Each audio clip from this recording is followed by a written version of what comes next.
Oikein hyvää huomenta kaikille ja tervetuloa 7. Euroopan Very good morning to all of you and welcome to the 7th Europe Forum in Turku in Finland. My name is Rosa Kesti. I will be your moderator today. And here in the lobby today we're going to talk about the future of the EU, the meaning of democracy for the EU and security policy and the changes in the national security environment and its impact on the RDI activities of the EU. All the discussions will be interpreted into English through an app Interprefy, and we also have a chat open. You can join that chat through a QR code. For 3 days, the Turku City Theatre is filled with discussions about the secure future of Europe. All Finnish programs, such as this one, will be simultaneously interpreted into English. If you have not yet, please download the Interprefy application onto your mobile phone. And with the QR code on the screen, the password or token for this stage is also on the screen. Meidän tämän päivän ensimmäinen ohjelmanumeromme. Our first program today will be brought to us by the Finnish Institute of International Affairs, and the title is 2 Decades of the EU's Major Eastern Enlargement. And now the enlargement has become topical again, and we are going to talk about what we can learn from the previous rounds of enlargement. So go ahead, Finnish Institute of International Affairs. Thank you, Europe Forum, and thank you to the audience for coming here, and also thank you to our distinguished panelists. At the Finnish Institute of International Affairs, we were thinking about suitable topics for this Europe Forum, and one theme that we have been discussing a lot lately is the EU enlargement. And of course, this is a key year for the enlargement also because it marks the 20th anniversary of the EU's last large enlargement towards the east. From 2004 through 2007, we had 10 new member states joining the EU. And I've noticed that the EU enlargement has been touched upon in many discussions in the Europe Forum this time, but this is the first actual panel evolving around it. And we have been hearing about how the EU is renewing itself through crises, and this view has also been challenged here somewhat. And the intention of this panel is also to discuss how the EU will renew itself and move on also through the enlargement. If we look at the history, particularly the last major Eastern enlargement has involved plenty of big changes that have to do with, of course, geographical area and the identity, but also with the decision-making and the institutions. And of course, in our discussion and debate that is being conducted in many parts of Europe in connection to the new enlargement process, there's been talk about the need for the EU to renew itself and the significance of the potential enlargement for the essence of the EU. And therefore, as this process is of the enlargement is quite uncertain on many axes and difficult to set on a clear timeline, particularly because there's still the Russian war of aggression going on in Ukraine. I was thinking that in this panel we could also think about what we can learn from the previous enlargement rounds. And we have here excellent people to discuss these issues here. First, I would like to introduce somebody who does not really need any introduction. It's Mr. Matti Vanhanen, the former Prime Minister from 2003 through 2010. And in his position, then he also led the EU policy of Finland when the Eastern enlargement took place 20 years ago. Another panelist we have here is Mr. Matti Niemi. He's the liaison director at the city of Turku and also chairman of the EU-Europe Forum in Turku Association. In addition to this, Matti has been studying this latest enlargement, has written a report for the Sorsa Foundation on that topic. Welcome to the panel. Thank you. We also have here Ms. Tyyne Karjalainen. She's a researcher at the Finnish Institute of International Affairs, and she's studying the EU politics, particularly in the eastern neighborhood of the EU, and therefore the eastern enlargement is largely also on her agenda. So welcome to the panel, Tyyne. Thank you very much. Let's move on and start from thinking back at the major enlargement 20 years ago. I would like to hear your memories and views on this Eastern enlargement, and perhaps I could ask Matti Vanhanen, particularly on the Finnish political discussion with regard to the enlargement. I went through information regarding the public opinion at the time, and I got the impression that Finns were somewhat reserved, particularly with regard to the Eastern enlargement, while the official politics in Finland were strongly in support of the enlargement and had a positive attitude. So it would be nice to hear your memories about this process and what this discussion around the enlargement was like. In questions regarding the EU enlargement, some part of the population always seems to have plenty of reserves. But I would like to say that in the early 2000s, these reservations with regard to the enlargement was not very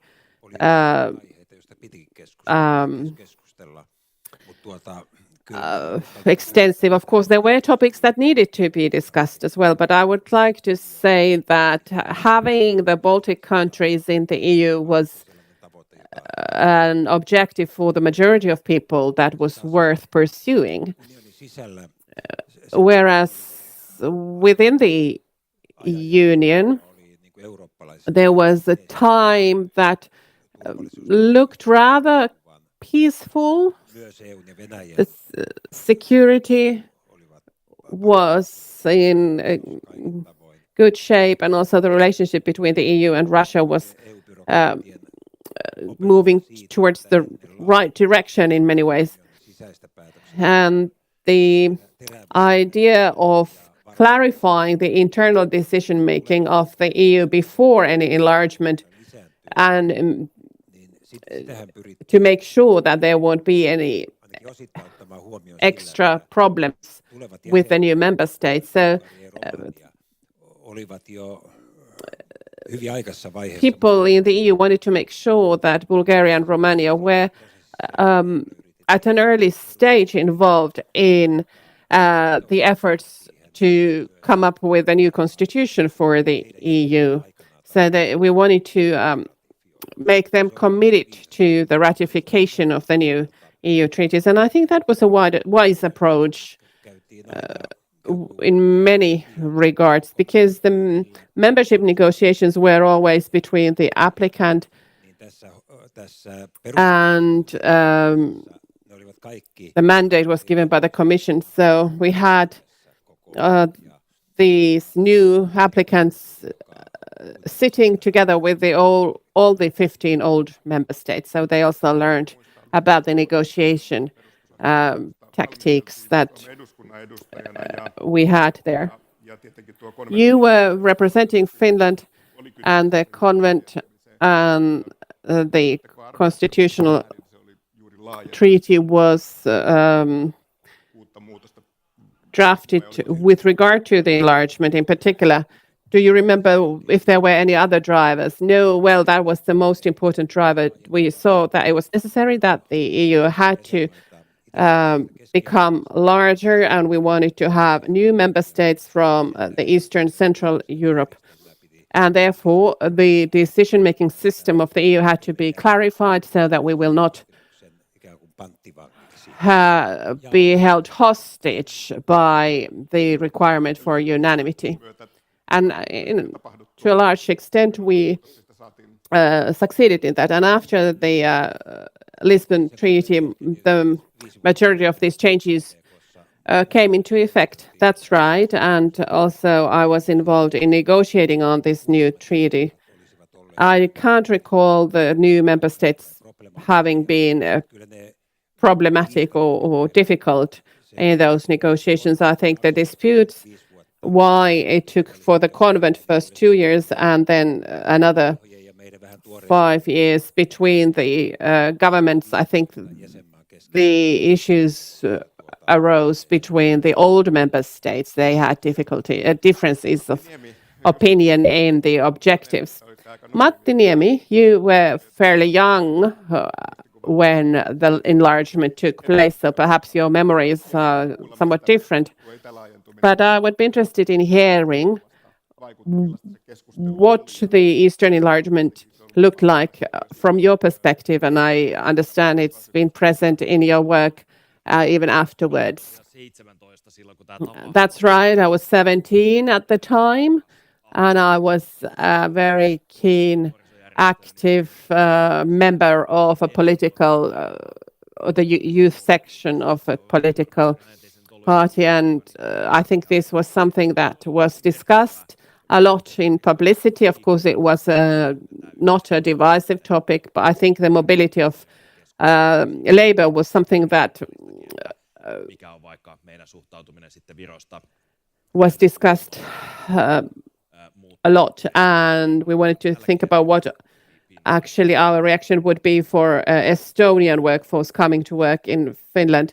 And it's actually discussed again now when we would need more work-based immigration. And at the time, there was this spirit of making things happen in the spirit of the Cold War, although these, including these countries in the political community and society, in the culture, actually finalized the erasing of the Iron Curtain. Of course, we have to say that there's still something left of that same spirit in the current enlargement process, because the countries in question have also been left between the old structures somehow. Thank you, Matti. Perhaps now I could turn to Tune Karjalainen. I'm sure you were quite young too when the enlargement took place and it was being prepared for, but I would nevertheless like to hear your memories on it. And as you have studied this as a researcher, I would like to hear about what kind of achievements and problems the Eastern enlargement brought along. Well, I look at this from another geographical perspective. I lived in the northern Karelia at the time, and I think there people were quite concerned and had a pessimistic view regarding it. And I think these concerns were actually common elsewhere in Europe as well. It had to do with finances and European identity. We were concerned about the agriculture in northern Karelia, agricultural workforce, what will happen to our own livelihoods. Will there be a lot of new workforce with the mobility? And these kinds of concerns are now again on the table. And there were also questions relating to identity. At least we can see them as such. There was talk about whether we are one European family. And of course, Finland has long traditions of treating the Baltic countries somewhat differently, as a different group of countries compared to the Nordic countries. So we wanted to have that difference. So there was a question whether we had enough things in common, values in common, and do we have a shared view on how to develop Europe. And I've been now watching the EU election programs from Poland, France, and many other countries, and I can see that these very same topics come up there again 20 years on when we look further in the east now. So we're still talking about the same value interest questions, but now we have the geopolitical perspective even more strongly present there. We're talking about what kind of objectives this enlargement has. And when we look back at what was achieved by the enlargement in the early 2000s, it did have a bearing in the geopolitical sense, and this had to do with the future Eastern enlargement, but these questions are also strongly present in the Balkans. Thank you, Ms. Karjalainen. Matti Vanhanen, problems and achievements that were brought along by the Eastern enlargement. Are there any positive or negative things that you would like to take up, particularly with regard to the upcoming enlargement process? It's true that there was a lot of talk about the mobility of workforce there. I think, however, the discussion among the general population differed somewhat to that was carried out in the government. It was clear for the government that we will need a lot of workforce from elsewhere, and it wasn't such an important question at the time. And with the trade union movement, during our own accession negotiations, we had been talking about preserving our own trade union system, and that was granted by the EU. And we believed that we can also cope when it comes to the mobility of labor. Results of the enlargement can be described by the fact that Poland and Hungary, that both had about Ukraine that had 40 million people, and the GDP was about 9,000 euros or dollars per inhabitant. Now, 20 years on, after the enlargement, before the war, the GDP of Ukraine was still 8,000 to 9,000 euros per inhabitant, whereas Poland's was about 20,000, so it had almost tripled. So within 20 years, and the only difference here was that Poland was forced into the legislation of a normal market economy, corporate governance, and so on. And of course, Poland got a lot of support from the other EU's member states. And it has increased the well-being in Poland and the whole of Europe. So I think that is the very concrete example of the significance of the enlargement. And the same has also happened in the other more recent member states. And another factor, when we look 200 years back, a longer period, I think in almost all the wars that a large country in Europe has started, they were very quickly connected by various ties, other countries, either through pressure or extortion, and things have become very complicated. Now, Russia started a war against another big country, Ukraine, and the EU has actually remained intact pretty much without having anybody drawn into that. Well, Hungary, in a way, is having problems with this all the time, but let's say it's still a kind of moderate amount of a problematic attitude. Of course, we need to learn from Hungary's case in the next enlargement. But if we think about the situation that Russia had launched a big war against a neighbor, and the majority of European countries many of them were practically directly part of the Soviet Union. What would the situation be now? I don't think we could have apart from that economy as quickly as it has been possible now. Even so that the three Baltic countries are changing their electricity systems into the Western European system. So they're getting rid of the old Soviet system, and they have the courage to do that in the midst of the war. Tähän voi kommentoida Puolan uuden hallituksen EU-asioista vastaava alivaltiosihteeri. Yes, and if I can comment on what Agnieszka Bartov was here yesterday presenting the just starting presidency program, which is the second presidency they are having now during their membership. And they emphasized how important it is that Poland has actually changed totally their energy mix. So very big changes have taken place in a short time, and I'm sure that the economic integration and other types of integrations have had an impact on Poland. Tune, yes, if we look at the threats that were linked to the enlargement 20 years ago, economic threats did not materialize, but then other types of threats, that is to the transformative impact of acceding the EU, strengthening democracy and the rule of law, that might somehow lose its momentum when accession takes place. And I think that this is a lesson that can be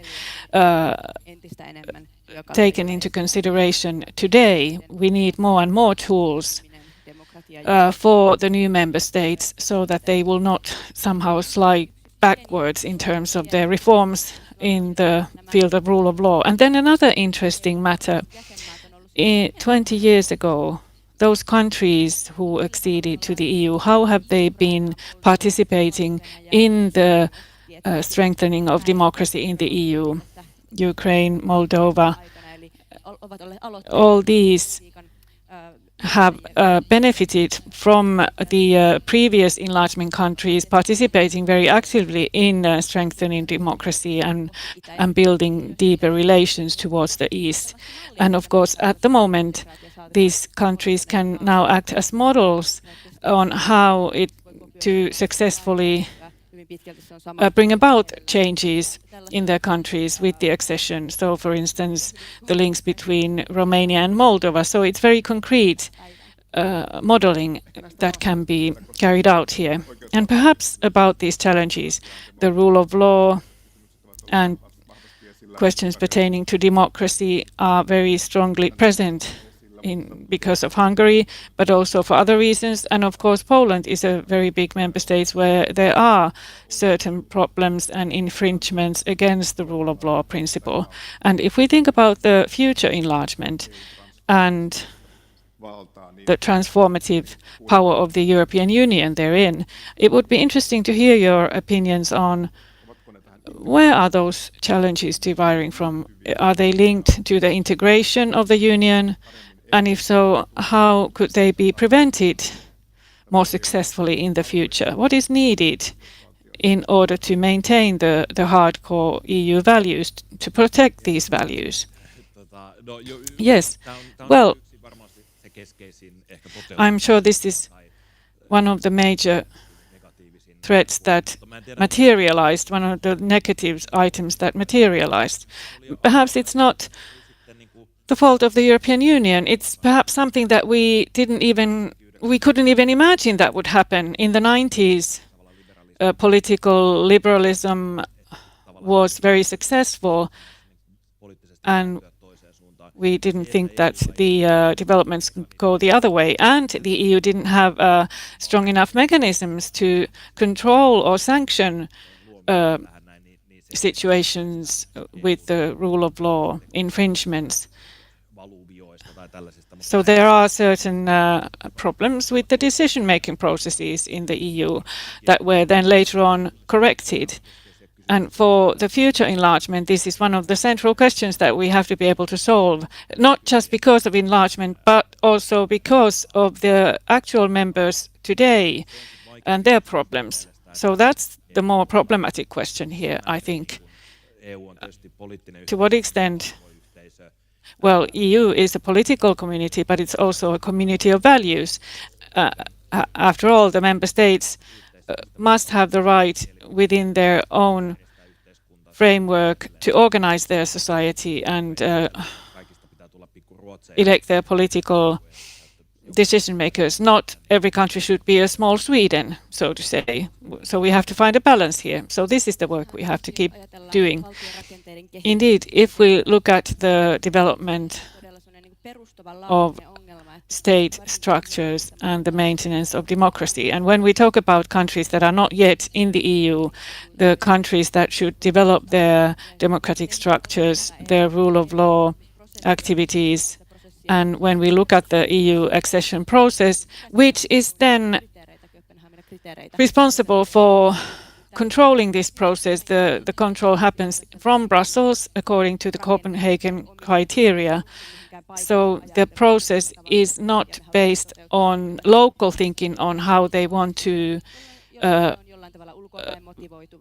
carry out democracy in their context. Rather, this is stipulated from the outside. So it's a democracy, a value of democracy and how it's built. All this idea comes from the outside. So then it's not that strong as it is internally in that particular country. Well, this is a challenge that is linked to the EU enlargement when we require that the candidate countries confirm with the criteria. So we cannot get away with this. We just have to try and manage the situation, control it. And of course, the role of the civil society is very important. When we look at the control systems in the country, they must be transparent and law-abiding. And of course, we have in each country these civil society organizations that can also carry out this control, not just from Brussels. Well, it was quite a big surprise to us when Poland, quite quickly after acceding the EU, then there was a change in the power structure and it went to another direction, and this was based on Euroscepticism. And I'm sure part of this is linked to a society which is strongly Catholic. But there are differences between 2006 Poland conservatism and compared to the Trump age and Brexit and Hungary. During the Trump age, the populism is quite something else. Many people are following it, and EU does not have any means to control a situation like this. For instance, trying to negotiate again treaties, trying to add articles there that would take this into consideration. I don't think it's possible. We just have to live with this. But 10 years earlier, Poland's situation and strong views about the EU, it's quite difficult to understand how did that come about in Poland. The Kaczynski brothers were for a long time in power in Poland. So, as I said, we were not prepared for this. It was difficult to prepare for it. We just now have to take it into consideration and live with it. It will always be there in the sidelines. And even though we cannot control them completely, but I don't think that the harm that this has caused is too big for the EU as such. Yes, when we look at research done on the Eastern enlargement, especially research on the countries themselves, we can see that the economic impact and also the set of values that are present here, and looking at it from our perspective, our experience is perhaps somewhat different compared to some other countries. There are perhaps a two-tier experience here. Some countries have lost a lot of their workforce because of the mobility, freedom of mobility. So that's a different experience. And in other countries are Ja nyt mietin, että onko tässä they're trying to sort of imitate what has always taken or a long time taken place in the Western countries. So what kind of lessons can we learn from this ehkä välttämään when we are about to enter a new era of enlargement? on helppo ottaa kiinni erilaisista populistisista tavallaan, How can we avoid joita sitten globaalistikin lännessä liikkuu. these types of populist trends to Eurooppa, mä olen aina esittänyt sen vastakysymyksen. being established? Well, the two-tier Europe, two-speed Europe. Sinne hitaampaan vaiheeseen. Who would you like to stay? Which countries would you like to stay behind? When you really have to make the choice, nobody wants to choose which countries we should leave behind. That's my experience. I don't think there are any member states who would like to leave certain countries behind. I think all the member states want to involve all countries in this development, so I don't think that this is very realistic. Ukraine and Moldova hopefully are the next Niiden kohteena tietysti candidate countries in the negotiation round, and I'm sure that with them we can avoid something that happened 20 years ago at a small scale at least. jälleenrakennusvaihe. And I do believe that the reconstruction phase, when it starts after the war, there the EU has to be very clear rahoitetaan. and firm with the requirements that are behind the reconstruction effort, so that the whole community understands that these are the rules that we have to obey in the reconstruction. And most concretely, this is linked to the construction sector. And when you look at the construction sector on the whole, even in Finland, there seems to be always Periaatteet, että happening. pienissä yksityiskohdissa Operators are not really following the rules, but this really has to be clarified. Everything has to be done by the book with the reconstruction. This is a very important phase before the candidacy negotiations. And perhaps quite concretely, when we look at the accession process, it's important that the whole EU community participates in the process. If we try to hurry this along too much, we are talking about an enormous amount of legislation that has to be reformed at the national level, and if we want to have genuine democratic development in the country and have genuine discussions, debates going on in the country, this takes time. For instance, in Moldova, freedom of media is limited somewhat because of Russian disinformation, but then again, the genuine discussion suffers from this. Yes, indeed, the geopolitical speed, which is necessary, Se luo tähän tämän paineen. but then that brings about certain pressures. Suuntaan, tai ainakin se aiheuttaa. It doesn't take things to an optimal direction. Sitten se voi olla ehkä ihan hyvä. However, Ei sitten tulee se, perhaps this is good. ei jää We can keep the momentum, not dwell on things too much. With the Western Balkan countries, I see this is something tavalla, ja siellä on syntynyt turhautumista. somewhat problematic. They've been in this process for a long time. There are some frustrations towards the EU because things are not progressing. And Euroscepticism is present in some of the countries. And in the cases of Ukraine and Moldova, now there is new energy in this whole process. Hopefully we can keep it together.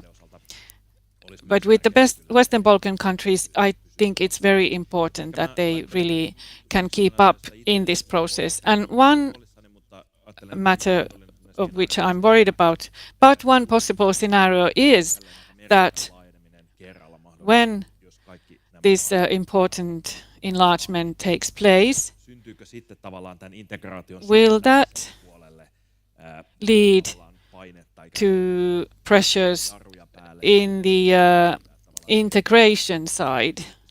Should we then Tämän kahden vaiheen kautta, vaan niin kuin, että koko EU put the brake on? otetaan nyt vaikka esimerkiksi ilmasto- ja ympäristölainsäädäntö. For instance, when we look at climate and environment legislation, would there be then pressures? Even Macron has mentioned this, that we should slow down a bit because of the enlargement. Should we just get used to the enlargement and have it under control before we get into deepening the integration or developing some other sectors? I'm sure there are a lot of work to be done in the single markets and environmental legislation. Should we do it at the same time as we carry out the enlargement? Tämä on mielenkiintoinen kysymys ja tietenkin historiasta myös Suomelle tuttu Suomen oma jäsenyysprosessi. This is an interesting question, and of course, for Finland, it was at the time when there were strong views in Europe on focusing on deepening the cooperation and not expanding the EU. But I would like to ask the audience if you now have comments. At least there is one hand Täällä on myös mikrofoni. raised. I believe we have microphones available too, so I'm very familiar with this person, Sinikukka Saari, from our institute. Yes, from the Finnish Institute of International Affairs, Sinikukka Saari. I would like to ask all panelists, first of all, what kind of EU reforms the potential enlargement would mean, what would be the most urgent and important ones and why? And on the other hand, I would like to hear, when we hear a lot about the price of enlargement, what the threats are, but what if we think about it the other way around? If the EU will not be enlarged, what kind of risks or threats are linked to that scenario? Thank you very much. There are two more hands. Tanja Tamminen first. Kiitos. Joo, Tanja Tamminen, Thank you. dosentti täällä Turun yliopistossa. I am a docent at the University of Turku, but currently a team leader in the EU for Dialogue project, although my own project has to do with Southern Caucasus and Moldova. That seems to be getting this positive support for the enlargement. But the Western Balkan countries that were also mentioned clearly there, the Pääministeri Vanhanen muistaa 2000. prolonged, Prime Minister Vanhanen remembers in 2004, there was a big Thessaloniki summit where Western Balkans were given an EU perspective, and that's 20 years ago now. So there are so many countries still missing that were left behind, and the democracy development in these countries has gone to the wrong direction, Albania being one of those countries. So leaving these countries waiting also drags the democratic development into the wrong direction. So how can we now inspire these countries after 20 years? Can they be drawn into at the side of Ukraine and Moldova, where we are supporting countries in a different political situation to become democratic when other countries have been left behind and their democratic development has been neglected?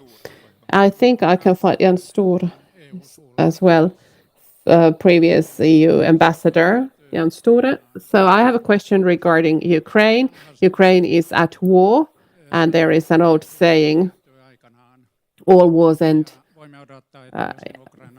at some point. And we can expect this to happen for Ukraine as well, the war to end.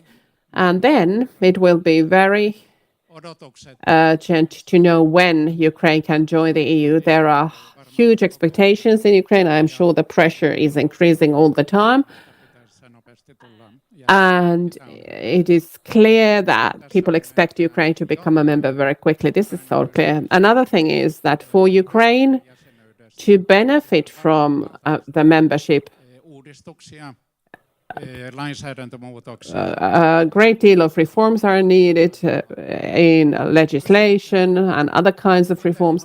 My question is, how can we deal with this pressure to get Ukraine as a member very quickly? And how can we make sure that Ukraine will be as ready as possible to be a member. If we think about the whole society, business life and individuals, Paneelia all of them.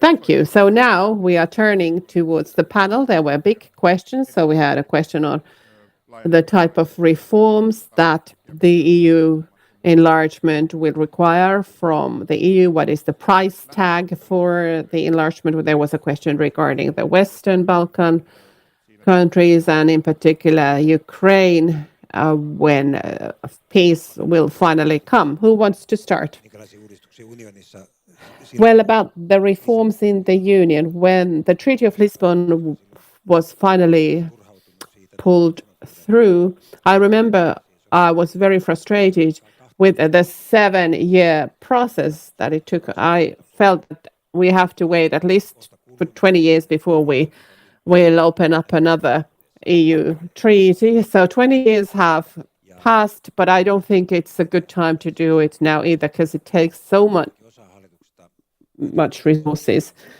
että kyllä mä vähän luulen, että I do believe that it is an illusion to assume that the treaties could be changed so dramatically that they would ensure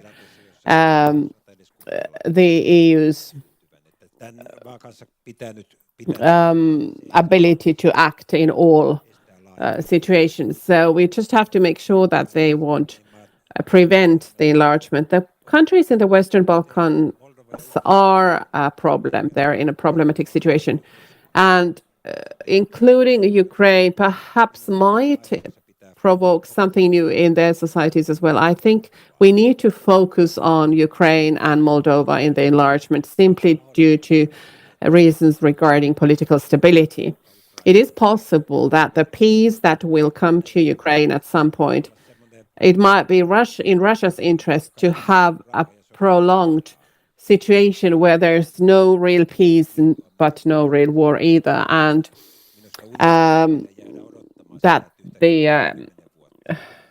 end of war will not be complete. And of course in Moldova, when we have Transnistria, this is the case right now. They are holding Moldova hostage and they can impact their domestic politics there. I think the EU has to embrace some new principles, and I think I just said jota pitää kohdistaa that when we have the reconstruction that we need to also carry out in Moldova, we will allocate hundreds of billions of international funds there. So EU has to manage and lead that process so that we will force those societies to assume the acquis that the EU and the single market has. Tune, would you like to comment on Ukraine? Well, I could start with the price tag if the EU will not be enlarged. It's an interesting question, and we know from research that if we want to promote stability in our close-by regions, and we don't really have any other means to do that, the membership is the carrot by which we can make our neighboring countries to develop their human rights situation and democracy, and maybe to even sign peace treaties in the Western Balkans so that the process towards the EU membership will be promoted or carried out. So I think that if we will not be enlarged, we are going to see a more restless, more authoritarian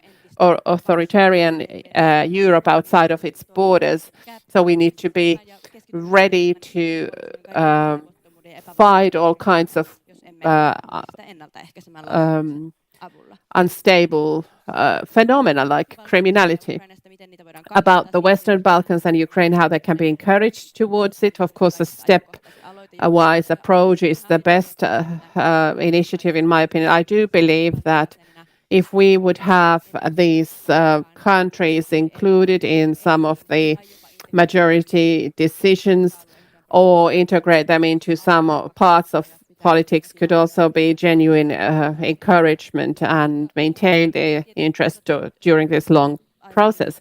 But with regard to the war in Ukraine, we should be quite realistic about that Ukraine will not join the EU, particularly not the common security and defense politics as long as it's at war. And we need to think about what our Article 27 means. Do we have the obligation to defend the Union's member countries, member states? How do we make sure that we have controlled borders?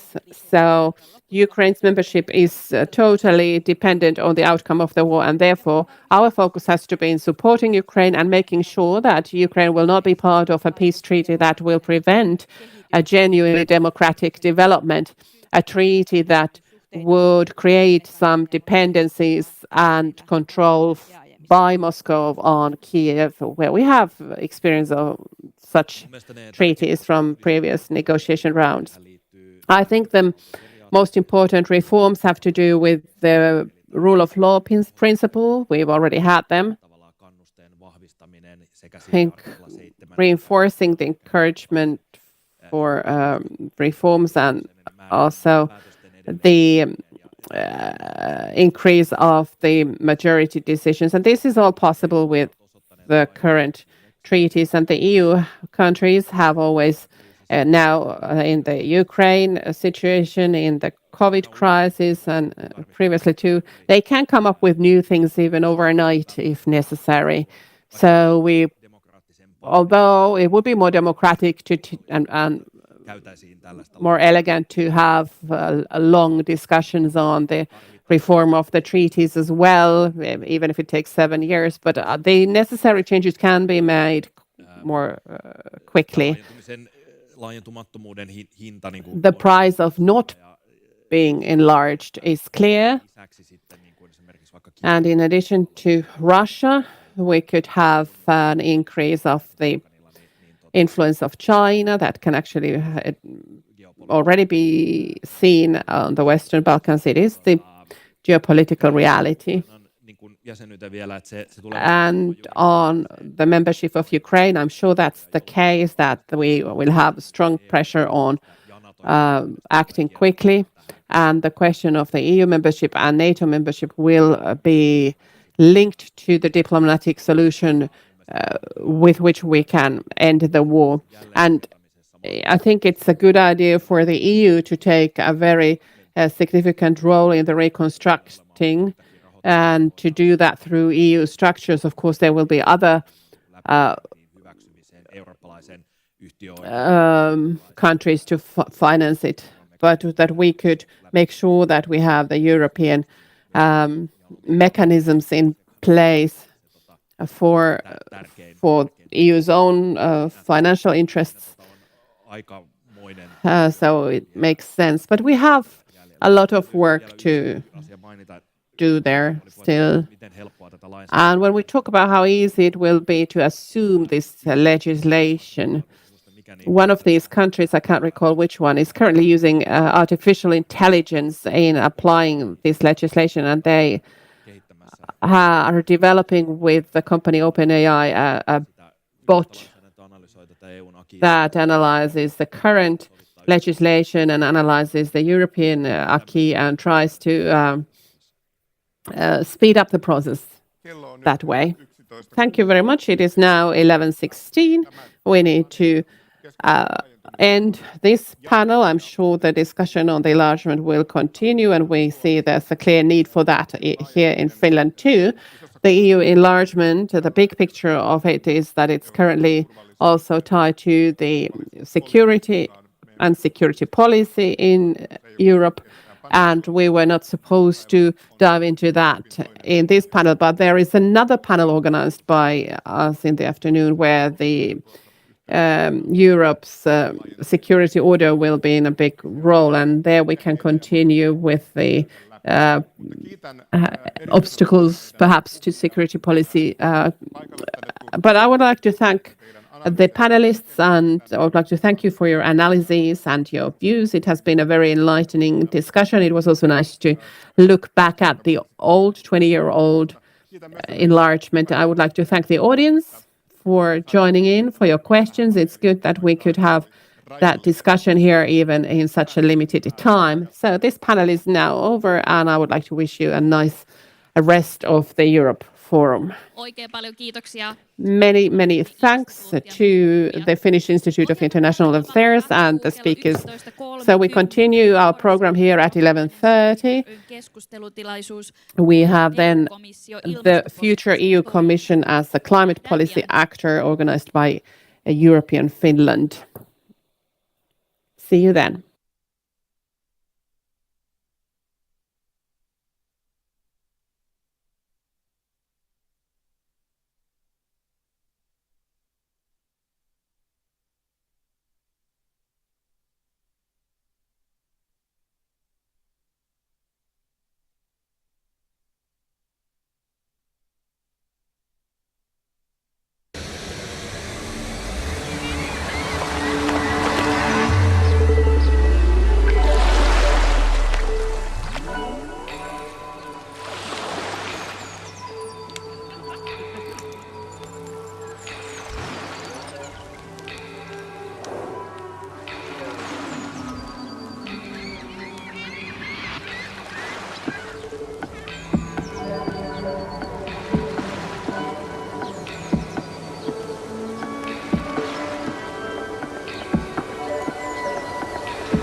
Tervetuloa seuraamaan Eurooppalainen Suomi ry tarjoamaa keskustelutilaisuutta. Very warm welcome to follow the ilmastopoliittista next discussion, the future of the EU Commission as a climate policy actor. My name is Rosa Kesti and I'm the moderator at the stage today. The Europe Forum in Turku. I am Rosa Kesti and I am your host today. Finnish programs, such as this one, are simultaneously interpreted into English. If you have not yet, please download the Interprovide application to your phone and use the QR code on the screen. The token for this stage is also on the screen. Please keep your fellow audience members in mind and use your headphones.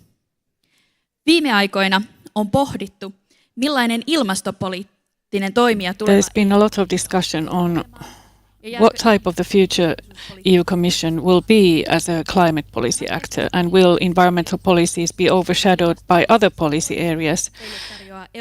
And this discussion is presented to you by European Finland Association. Thank you very much.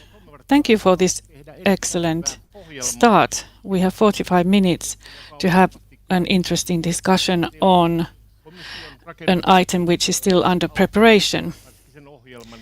The composition of the Commission College is still under preparation, as is their program. Otto Brun, you're a PhD researcher from University of Eastern Finland, and Maria Ohisalo, I think you did your PhD at the same university as well. Congratulations. And from the Eastern Finland, they need all our support. Timo Kaunisto, my old colleague, welcome. Katja Ruohomäki, senior expert from the Confederation of Finnish Industries. You studied well, you're from Lappeenranta, and they have a university as well, LUT.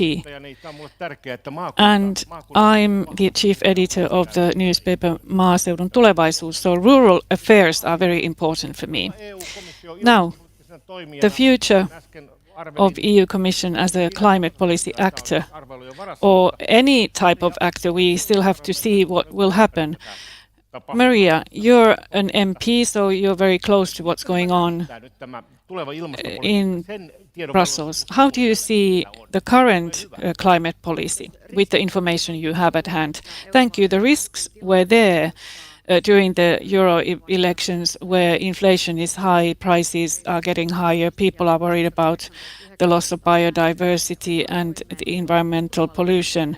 But then little by little, people get more worried about their own income, their own well-being, and then there's the war waged in Ukraine. So climate change, loss of biodiversity are the biggest challenges that are facing the whole humanity. So for us, it's very important that we have Ms. von der Leyen as the president of the Commission, and she will continue the work she's been doing based on social justice. I myself do the same. I think we have to base everything on environmental values, social sustainability, and in a way that it's always linked to prohibiting loss of biodiversity. So the worries are still there. Of course, these matters were not taken off the agenda. Von der Leyen has promised that she will continue this work, but we want to challenge her all the time. We want to see what it means concretely.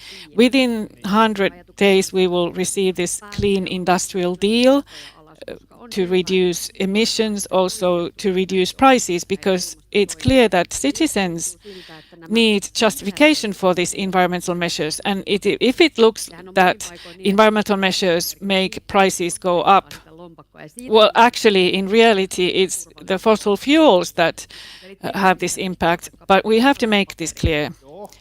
Responsibility is big. There is a lot of work to be done. So Maria is quite hopeful, as we heard. What about Kati? How do you see this in your Confederation of Finnish Industries? Because you see everything. Well, yes, perhaps I do see everywhere. You heard this optimism from Maria. Do you think it's well grounded, or is this economy-based perspective now stronger than before with the Commission? Well, I think that we're taking a short breather.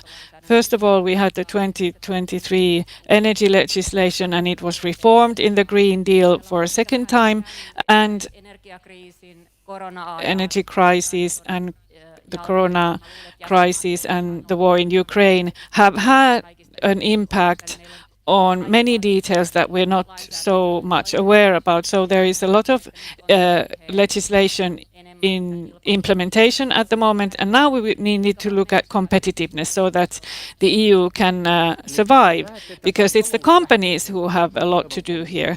So you see that the future Commission's environmental policy is more based on economy compared to the previous one. Well, I hope it's more cost efficient. We are optimistic about this, that the future policy, the future proposals from the Commission are more cost efficient for the whole Europe. Now, Timo, as you listen to these discussions, and nowadays you work at the Finnish Association of Academic Agronomists, how does this sound to you, what we just heard from these two panelists about the future? We're still guessing what's going to happen. Yes, perhaps we are guessing, but for environmental and climate policy, it's quite clear that it's like dancing tango in the summer.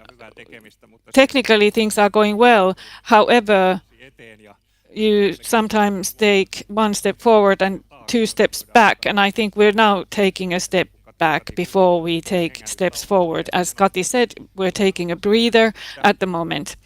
I would like to point out, though, that I think the background and the principle change.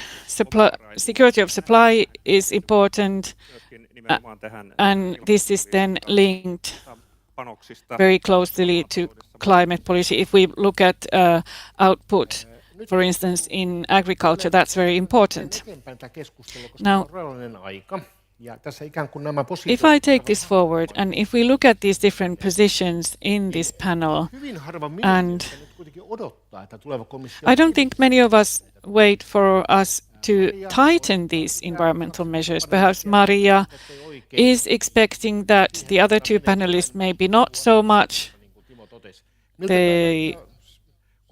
So how does it seem to you? Eero, you carry out, Otto, you carry out research on environmental law. How does this seem to you? Perhaps I take one step back, since we are saying that we're still guessing somewhat. But a lot has happened since the elections, the European elections, as Maria said.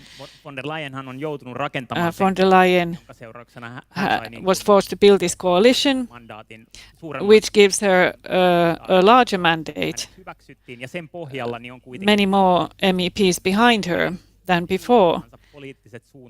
And so these policy guidelines, it's like a strategic governmental program where there are no details. So what is it? So this is what we build on. So the commitment to the green transition and Green Deal program is confirmed, and then the step forward is more based on economy. Economy is in the center. So the emphasis changes somewhat. But in implementation, when trying to strive for the objectives that were set, well, we are not going to achieve those goals. So that means that we have to look at what means we have to achieve the goals that were set. So this is the situation now. Tightening is not going to happen. However, we stick to the principles that were already agreed on. Yes, the previous Commission set those and the Parliament adopted them. So this is at the core of this current Commission, and I think that that's the question, whether we can achieve all those objectives. There are some tensions here. Some member states are not actually very actively implementing those decisions that would allow the EU to achieve those international targets. Now, Maria, next question. So this economy-oriented policy, could this be even more efficient than environmentally based policies? Well, we have to look at how life is structured here on this earth. It's based on biodiversity, on nature, and if we destroy that, then we have nothing. Well, if we just say that economy is a number one objective, no, it's just a tool to achieve well-being, etc. I think we just want to juxtapose things here by saying that no, we don't want to do environmental work anymore, we want to concentrate on economy. No, we can look at this as a triangle. There's economy, security, environment and climate, and they are all linked to each other. Security of supply was mentioned, but we do not have that, nor security if we disagree on Russia, when their material is coming from Russia in order for us to be able to have fertilizers, for instance. So we are too dependent on that. And then renewable energies, circular economy, applications on farms. They are linked to economy and security. We should not somehow unlink them. Well, I think that was very important what Maria said about the ammonia coming from Russia. Well, no, it's not just Finland's problem, because actually for us it's quite easy to detach ourselves from that, because for us it's quite easy to produce renewable energy instead, green hydrogen. So Actually, I wanted to take the floor to say that what about the win-win solutions? Security of supply is in the background for some it's economic benefit, and for others climate action. We shouldn't look at them separately, rather together, and find common solutions. Otto, indeed. We have to see what are the differences here and try and bring them together. I think it's sensible to say that this current Commission is not confirming the stress or emphasis on joint or common ground. So these guidelines that we got from von der Leyen are rather vague, rather general. For instance, what are the environmental requirements within agriculture? They're not so strict. And towards the end of the new Green Deal, many of the agricultural requirements were given up, those that were originally there as requirements for environment. So now, the first 100 days, we get an industrial program. And there, this transition is taking place quite a lot. What about transport, agriculture? What are the difficult points there? Domestic expenses, price of food. There we have to actually find more common ground, but the details are not yet there in this program, and it's exactly there where the implementation by the member states is not progressing, and this is quite a big problem. Well, we're making good headway. We're trying to find solutions here in our discussion. Excellent topics. Now, the EU taxonomy, Maria, that didn't go very far with the last Commission. On the other hand, the bank union, financial sector is working better than what the Commission and the EP wished for. However, then there are actually voices that want things from the EU that are still under preparation.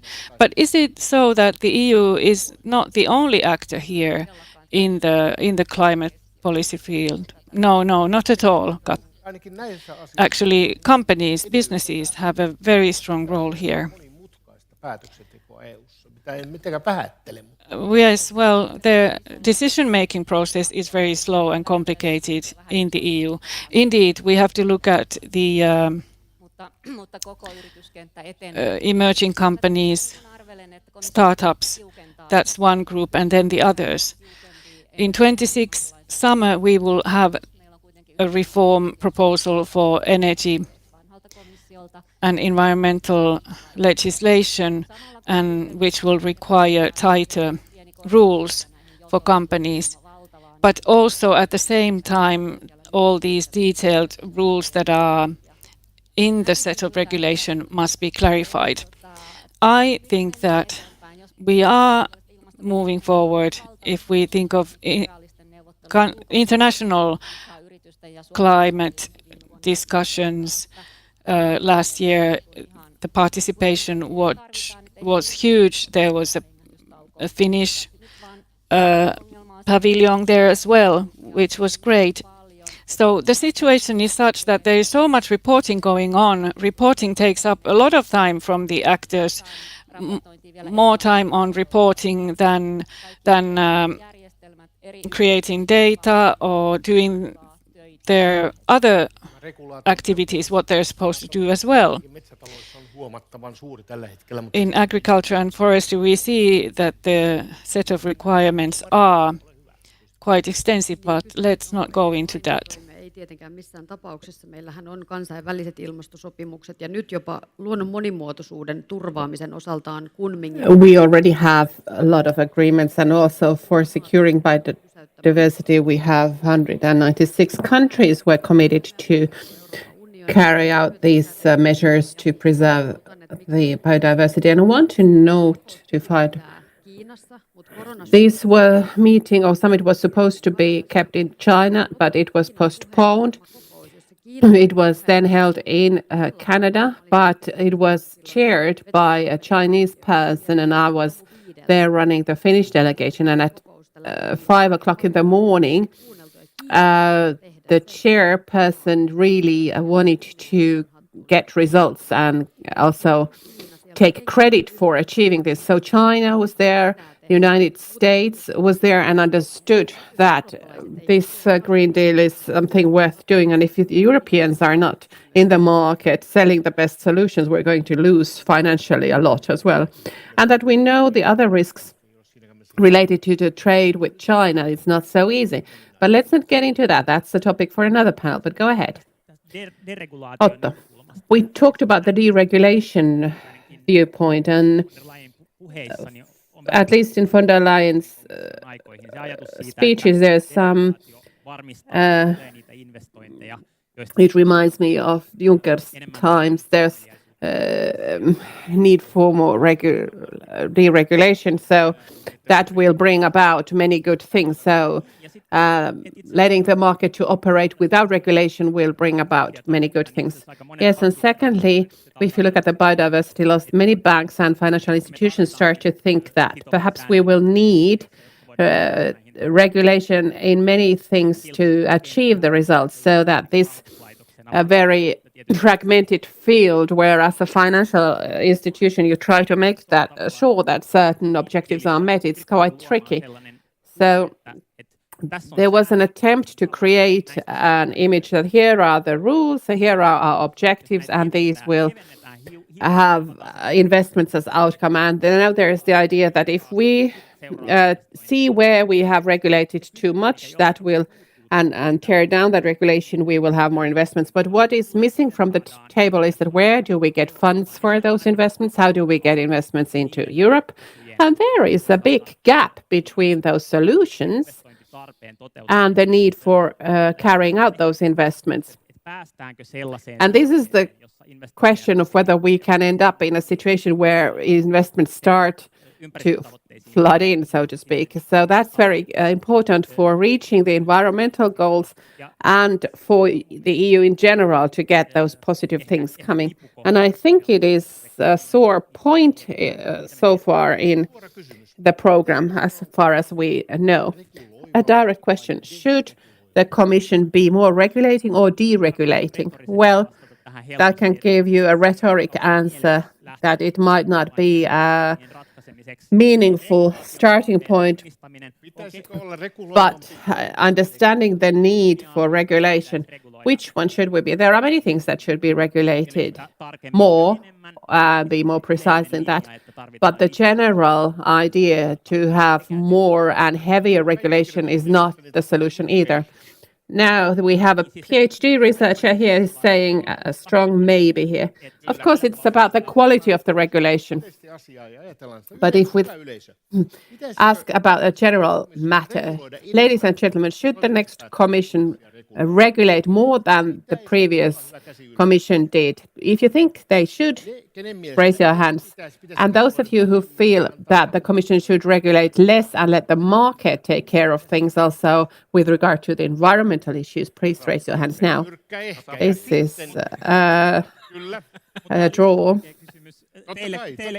But this is just as difficult a question to you as it is to me. And I think that if you conduct a study on farmers, they feel the regulation load is too heavy, while the regulation that directs or steers sustainable change or transition in agriculture is heavy and will not reach those targets. So somehow what we're doing, we need to rethink about those things. It's a more fresh viewpoint than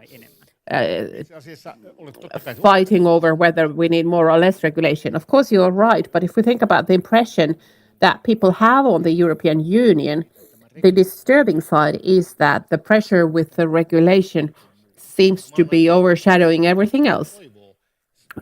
When at the same time we want justice and fairness, and you can't achieve that without regulation. So should we trust the EU's ability to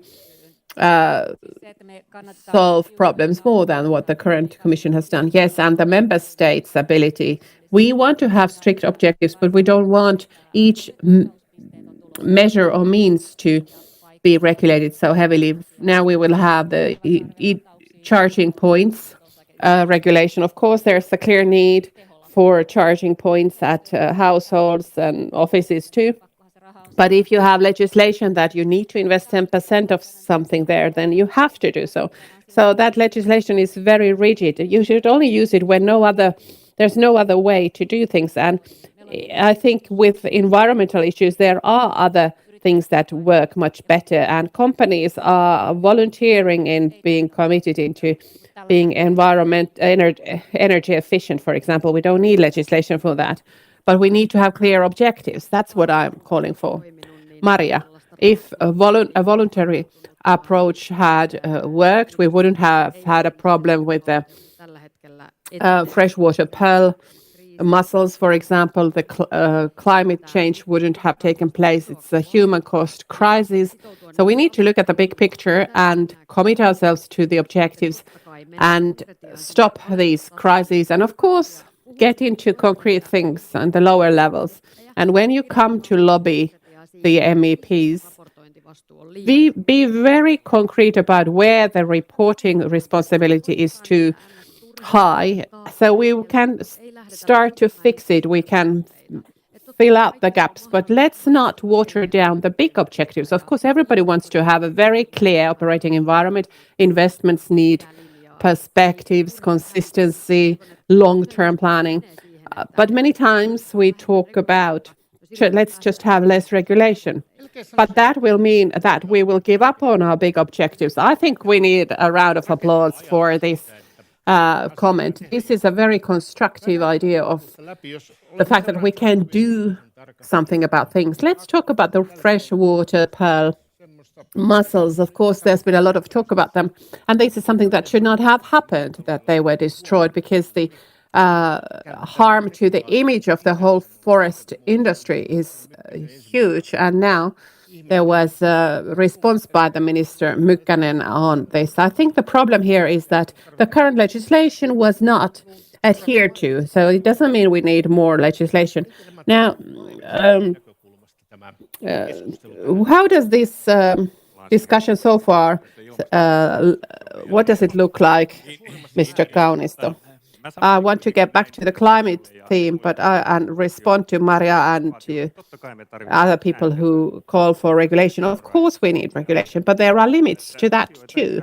And we need to remember that we mustn't look at things only from a small perspective. People, entrepreneurs have different approaches to the actions they're taking. We talk a lot about farmers and forestry entrepreneurs. For them, it would be very nice if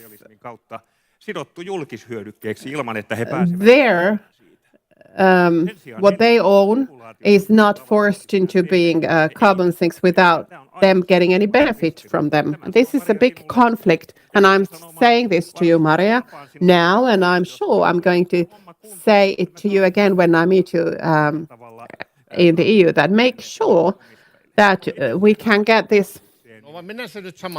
And then we go to the freshwater mussel. Let's go through this now. There's never a panel without these mussels here. So this case shows that there was no proper control. The regulation perhaps needs more clarity, but I can't say that one jerk cannot ruin the image of the whole sector here. And I'm happy that they've noticed this too as well. When Timo answered to your wish and gave you clear instructions, well, this was according to the policy of Greens. So in the agriculture and forestry sector, they are responsible for things. We need to create a market for avohakkuun sijaan kasvattaa metsäänsä pidempään ja saada siitä hyvästä using their carbon fixation should have a price that they gain from them. En ole saanut vastausta 5 vuoteen, mutta ole I hyvä. to ask this from Minister Mykkänen. I think we could start from that future prospect that we are now going through the actions that have been done to fight the climate change, and the WTF has been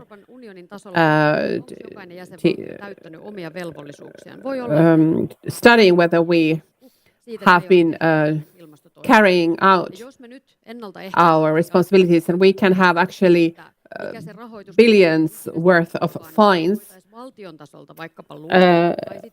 And we should look at what, as a state, we can create and maybe create a market for carbon fixation or assimilation. And this is better to do than we have to pay for Maksaa kenelle ja mistä, niin a wrong balance in the carbon system. So who should pay who to whom? tätä asiaa. I've been asking about this for a decade now. As a minister for environment, I wanted that the Ministry for Finance will start doing this work and come up with a model, but unfortunately they couldn't finish it before the elections. But at the Ministry for Finance, there's a clear need for this market for carbon fixation. I have 2 comments on this. The first one is how, in terms of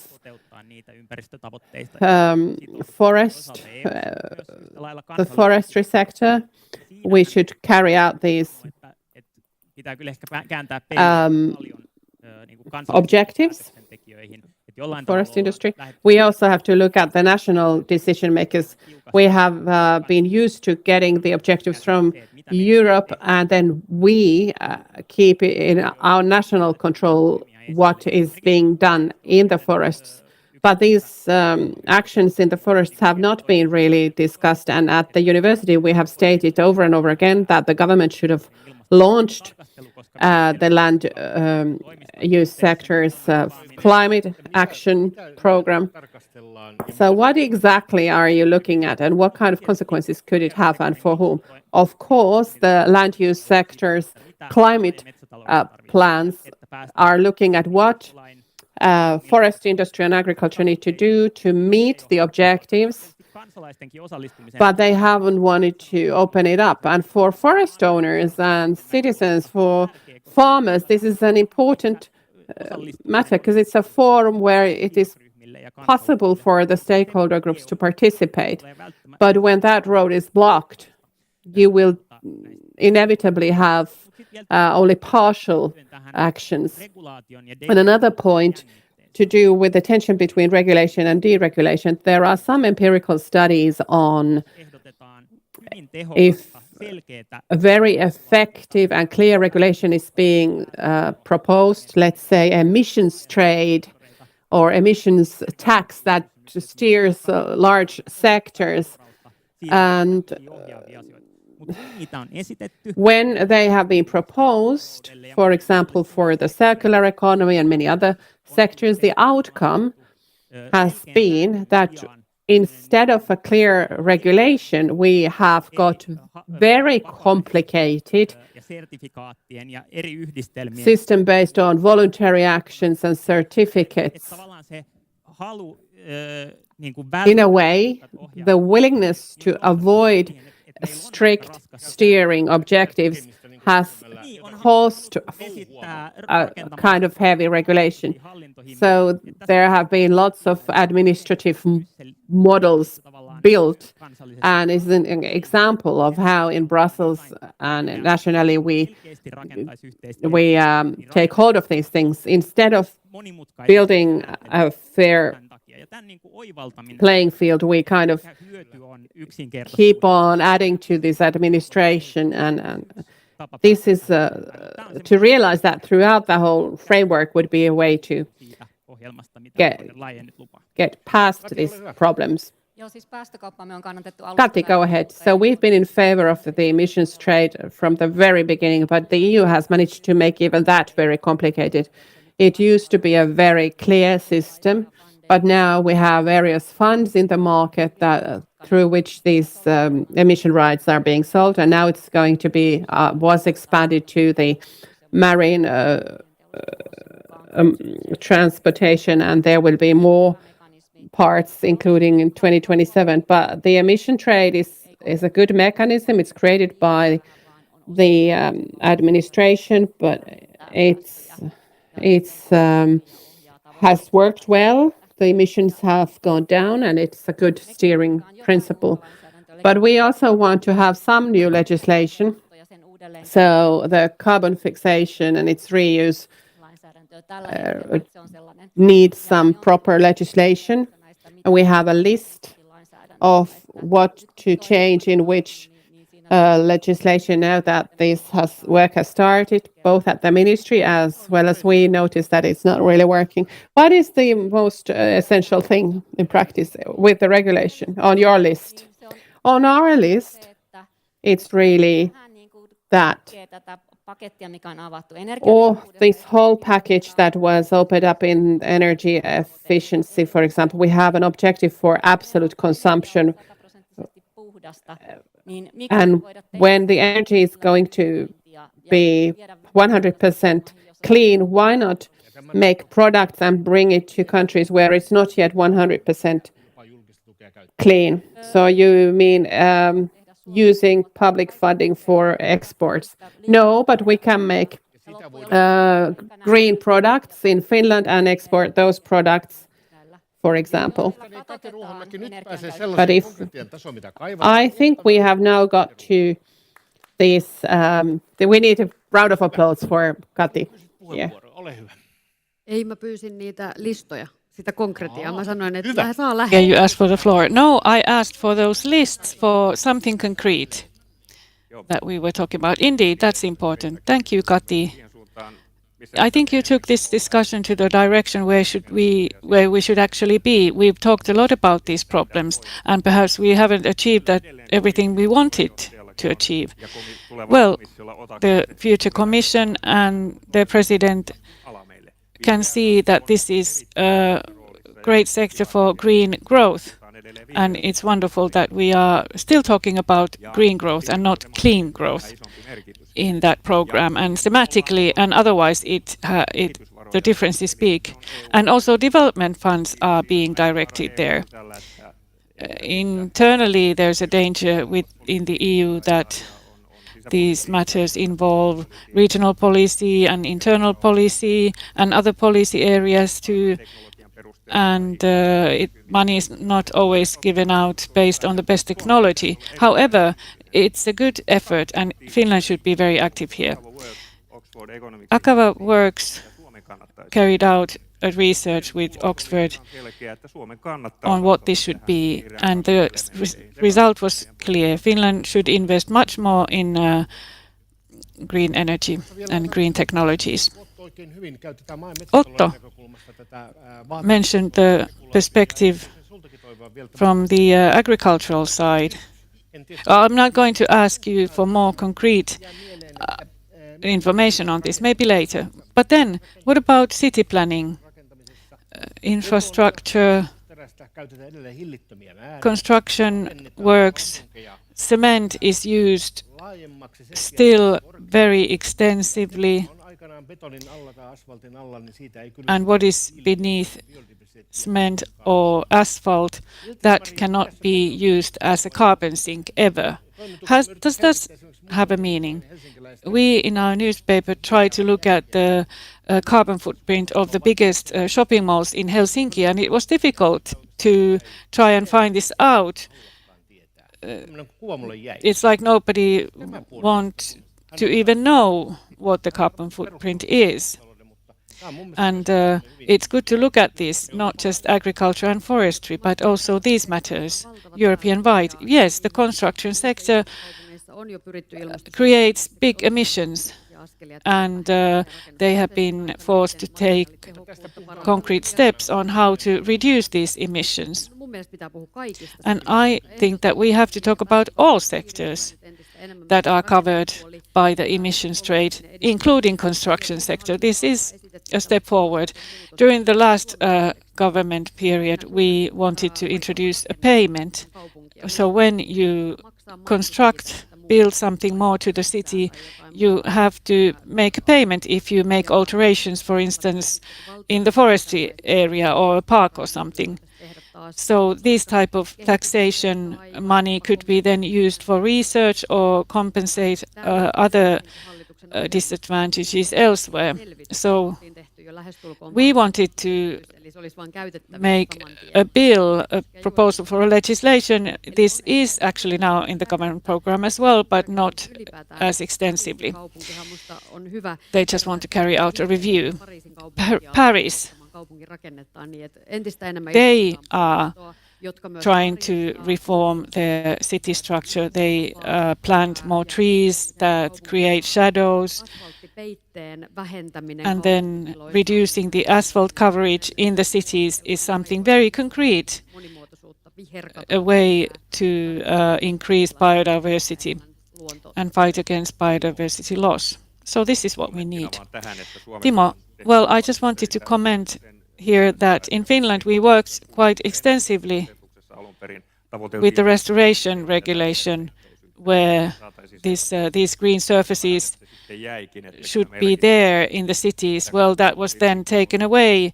It's not very visible there anymore in the regulation.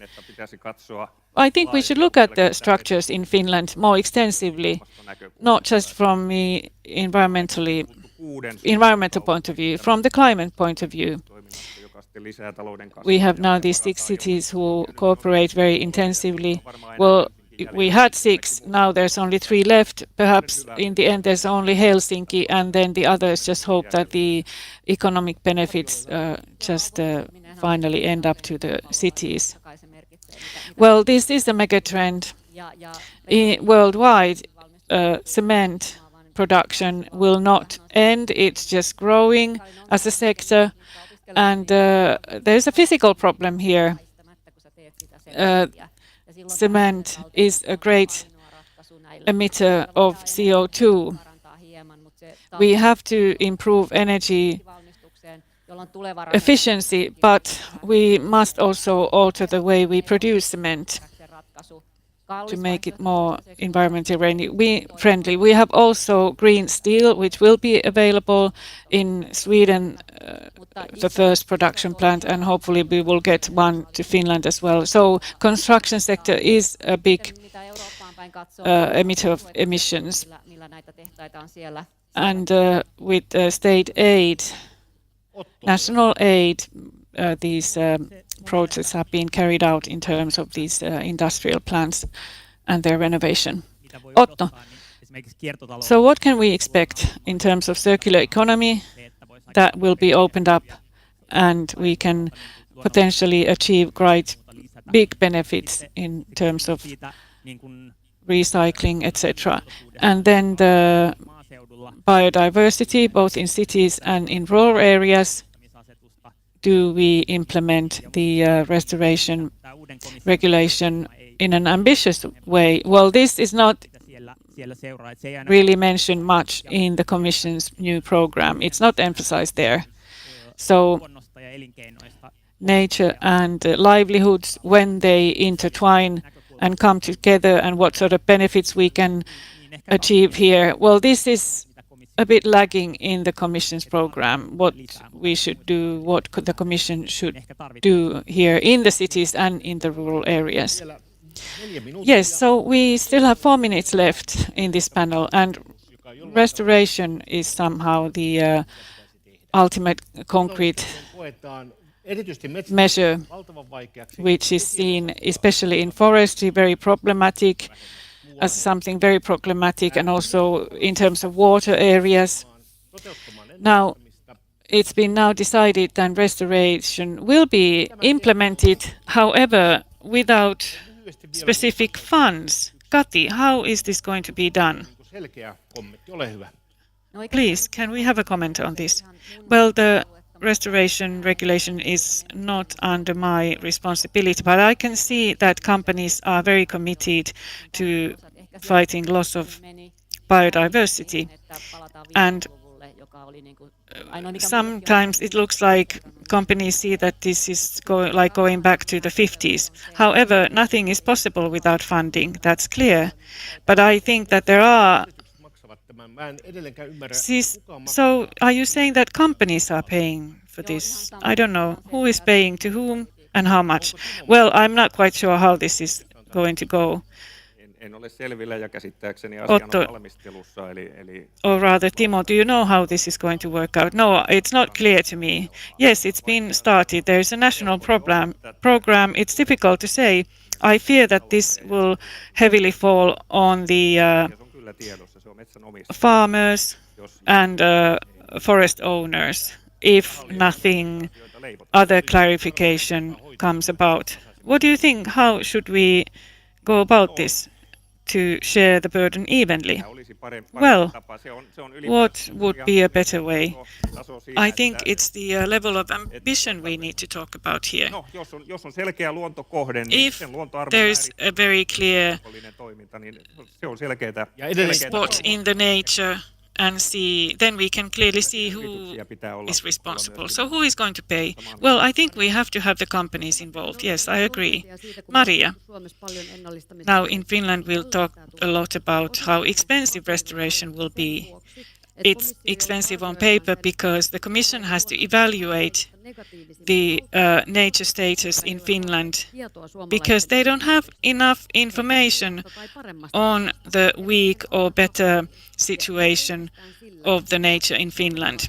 So they go to extremes. So what we need is better information on the environmental status and the sustainability and resilience of forests. So these are two concrete proposals that were put forward by the Commission, and I, within the Green Group, said that I would like to be a shadow rapporteur on this. How do we get more information on all this at EU level so that cost efficiency comes into play? And often these have been carried out by volunteers, for instance, rivers, tiedän sen, mutta edelleenkin oli renaturing of rivers. Well, in the previous government this happened. So the EU couldn't actually, they didn't have all this information. Well, actually the Greens never opposed to this. We wanted to take this forward. So Otto, how do you see this? What is the final result? For instance, this Pearl program,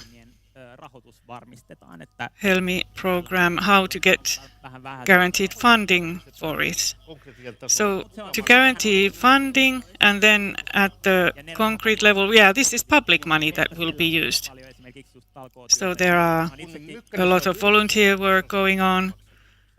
But if the companies pay, then we all end up paying. Yes, indeed. However,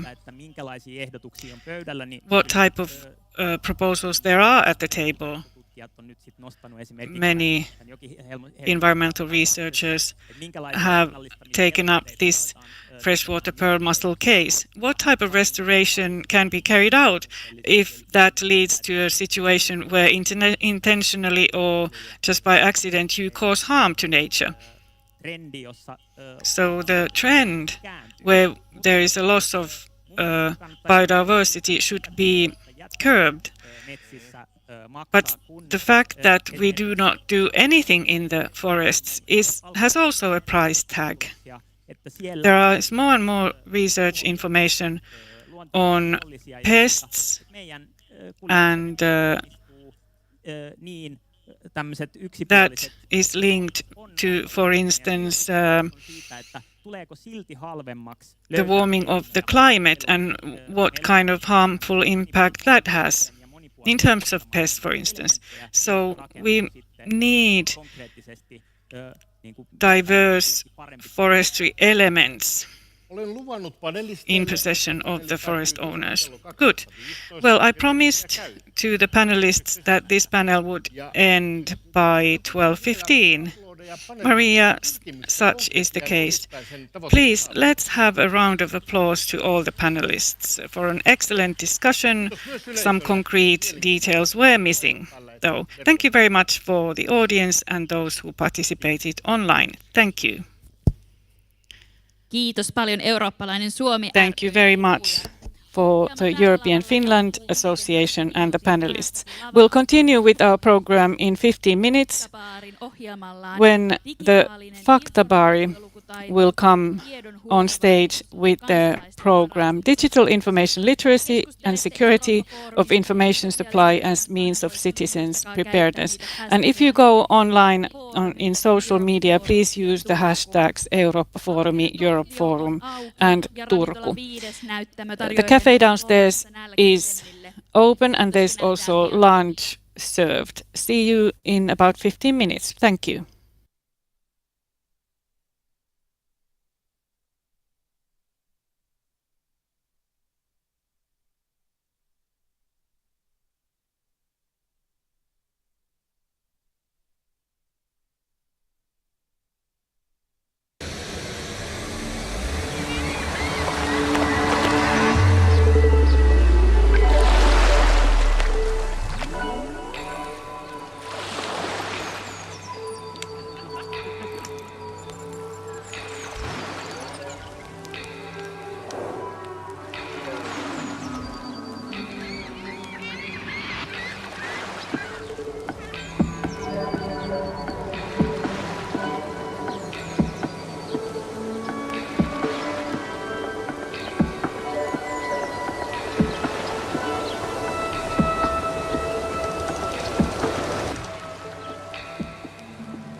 Lämpimästi tervetuloa seuraamaan Faktabaarin tarjoamaa keskustelutilaisuutta digitaalinen A warm welcome to follow the discussion brought to you by FactBar, Digital Information Literacy and Security of Information Supply as means of citizens' preparedness. Digital Information Literacy and Security of Information Supply as a means of citizens' preparedness. My name is Rosa Kesti, and I'm your host here today. All programs are live streamed and interpreted into English simultaneously.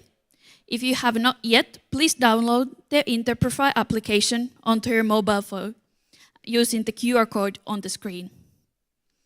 Token for this stage is also on the screen. Please keep your fellow audience members in mind and use your headphones.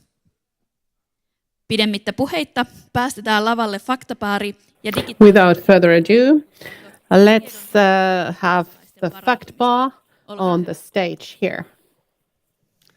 Kiitos paljon. Thank you. Ja tervetuloa And Faktabaarin welcome faktasäätiön puolesta.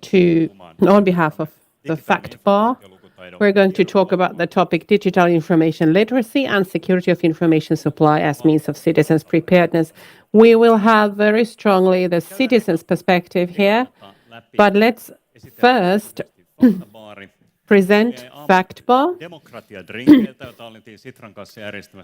We were organizing some democracy drinks, so there are some smoothies still. If you're interested, you can help yourselves to them at the back of the room.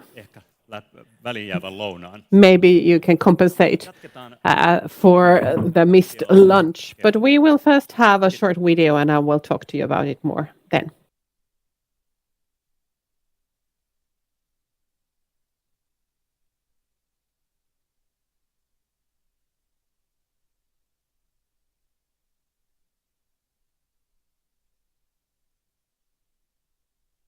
Pandemia. Valeuutiset ja valheellinen keskustelu muokkaavat ajatuksiamme ja ovat paremman maailman tiellä. Nyt tarvitsemme apuasi, jotta voimme työskennellä faktojen puolesta. Pysähdy, harkitse, tarkista. Tue Faktabaaria.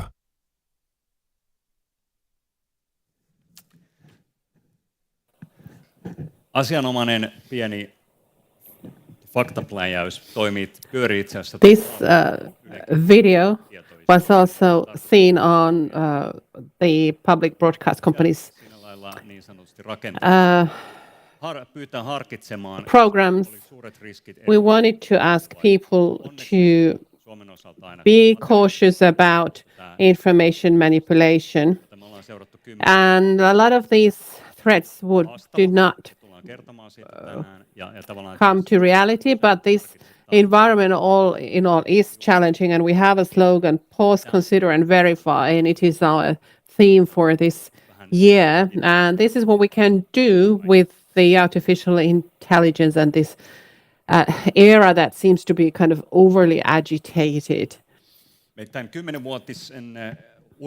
We have been working for 10 years as an NGO, and now we were wondering how to continue with this work and how we can make our activities independent, because it's really an essential requirement. And also in the commercial information environment, how can we be the citizens' voice here? So we established the FactBar, and you will hear more about it by Elina. But we are an online operator that operates for free information and discussion. We publish different kinds of content. I will get deeper into that, but there are various entities that I'm going to introduce in short. If you want to get involved and are interested in our activities, you can pick up the QR code, because we, through that, offer you a monthly bulletin about what we can offer to you, what we've been doing. And we can show this again later on. But if you're not involved yet, this is an easy way. It has some sort of information ergonomics to follow things when we're all Miksi me ollaan sitten täällä? facing a flood of information anyway. So why are we here at Europe Forum? Since 2014, we've been active. We started by fact-checking the EU elections in 2014. Järjestämään tekoälylukutaitoa. And we have ended up in organizing an AI literacy courses because it's one of the Puhuttu täällä isoista asioista. prominent themes these days. But why? Maybe I can show you one slide to give a context to us in this whole picture. In this day and age, we have basically two types of countries. We have the authoritarian states who, with regard to information, for example, Russia is banning information very strongly. China represents a very technological control. It has at least proven that it is capable of that. And we have a reference to a book which is very frightening, showing how frightening, how skilled they are in this technological manipulation. Then we have the so-called democratic side with two groups in it. There's the EU, there's the US side. We were just joining a Google session. And one is regulated, one is not. And luckily, we find ourselves in the regulated side. There's a lot to be done still, but I'm a proud European since we are in the protected side. Because in the summer, I was in Rwanda and following their discussion on these things in Africa. They have no background for these things. They're quite unprotected. But we are with a good bunch of people here, thanks to the EU and a billion other things. And now we are, of course, excited about what's going to happen next. And now when we have been following this forum, there's often been references to von der Leyen's new speech, and she has mentioned Democracy Shield as a new initiative. And I've been following these things for 30 years, and I haven't seen such a strong take. These are not really the Commission's business, but they have seen that there's a need for players around information integrity. And within the Commission, von der Leyen has said we need an EU-wide fact-checking network, and that's what we've already been doing. We need proactive media and information literacy, and we need deepfake anti-manipulation technology and transparency in this context. And these have been brought as high up as is possible in the EU debate. And I would like to say that for 10 years we've been doing pioneering work around these topics for such a small player. Today, however, we're going to focus on the media and information literacy. So things that each and every one of us should know what to prepare for and how it's done in Finland, because we are really a model country in media literacy skills. We've all heard about how good we are. Then you can, of course, question that, how good we are, because you can definitely argue that we still need to develop things. So we certainly are doing more than just emphasizing our own excellence here, because this is urgent work that we need to do. FactBar has a lot of details about this, but we're not getting into that. But I think we could talk about the fact-checking side by listening to how one of our experts in fact-checking sees these things. He is following the authenticity of our information environment, how accurate it is and what it brings along. And in particular, we are focusing on the artificial intelligence here. And the question is, how can we make Finland genuinely the model country of digital media literacy. Sorry, it was her, and we have Pipsa Haavula next.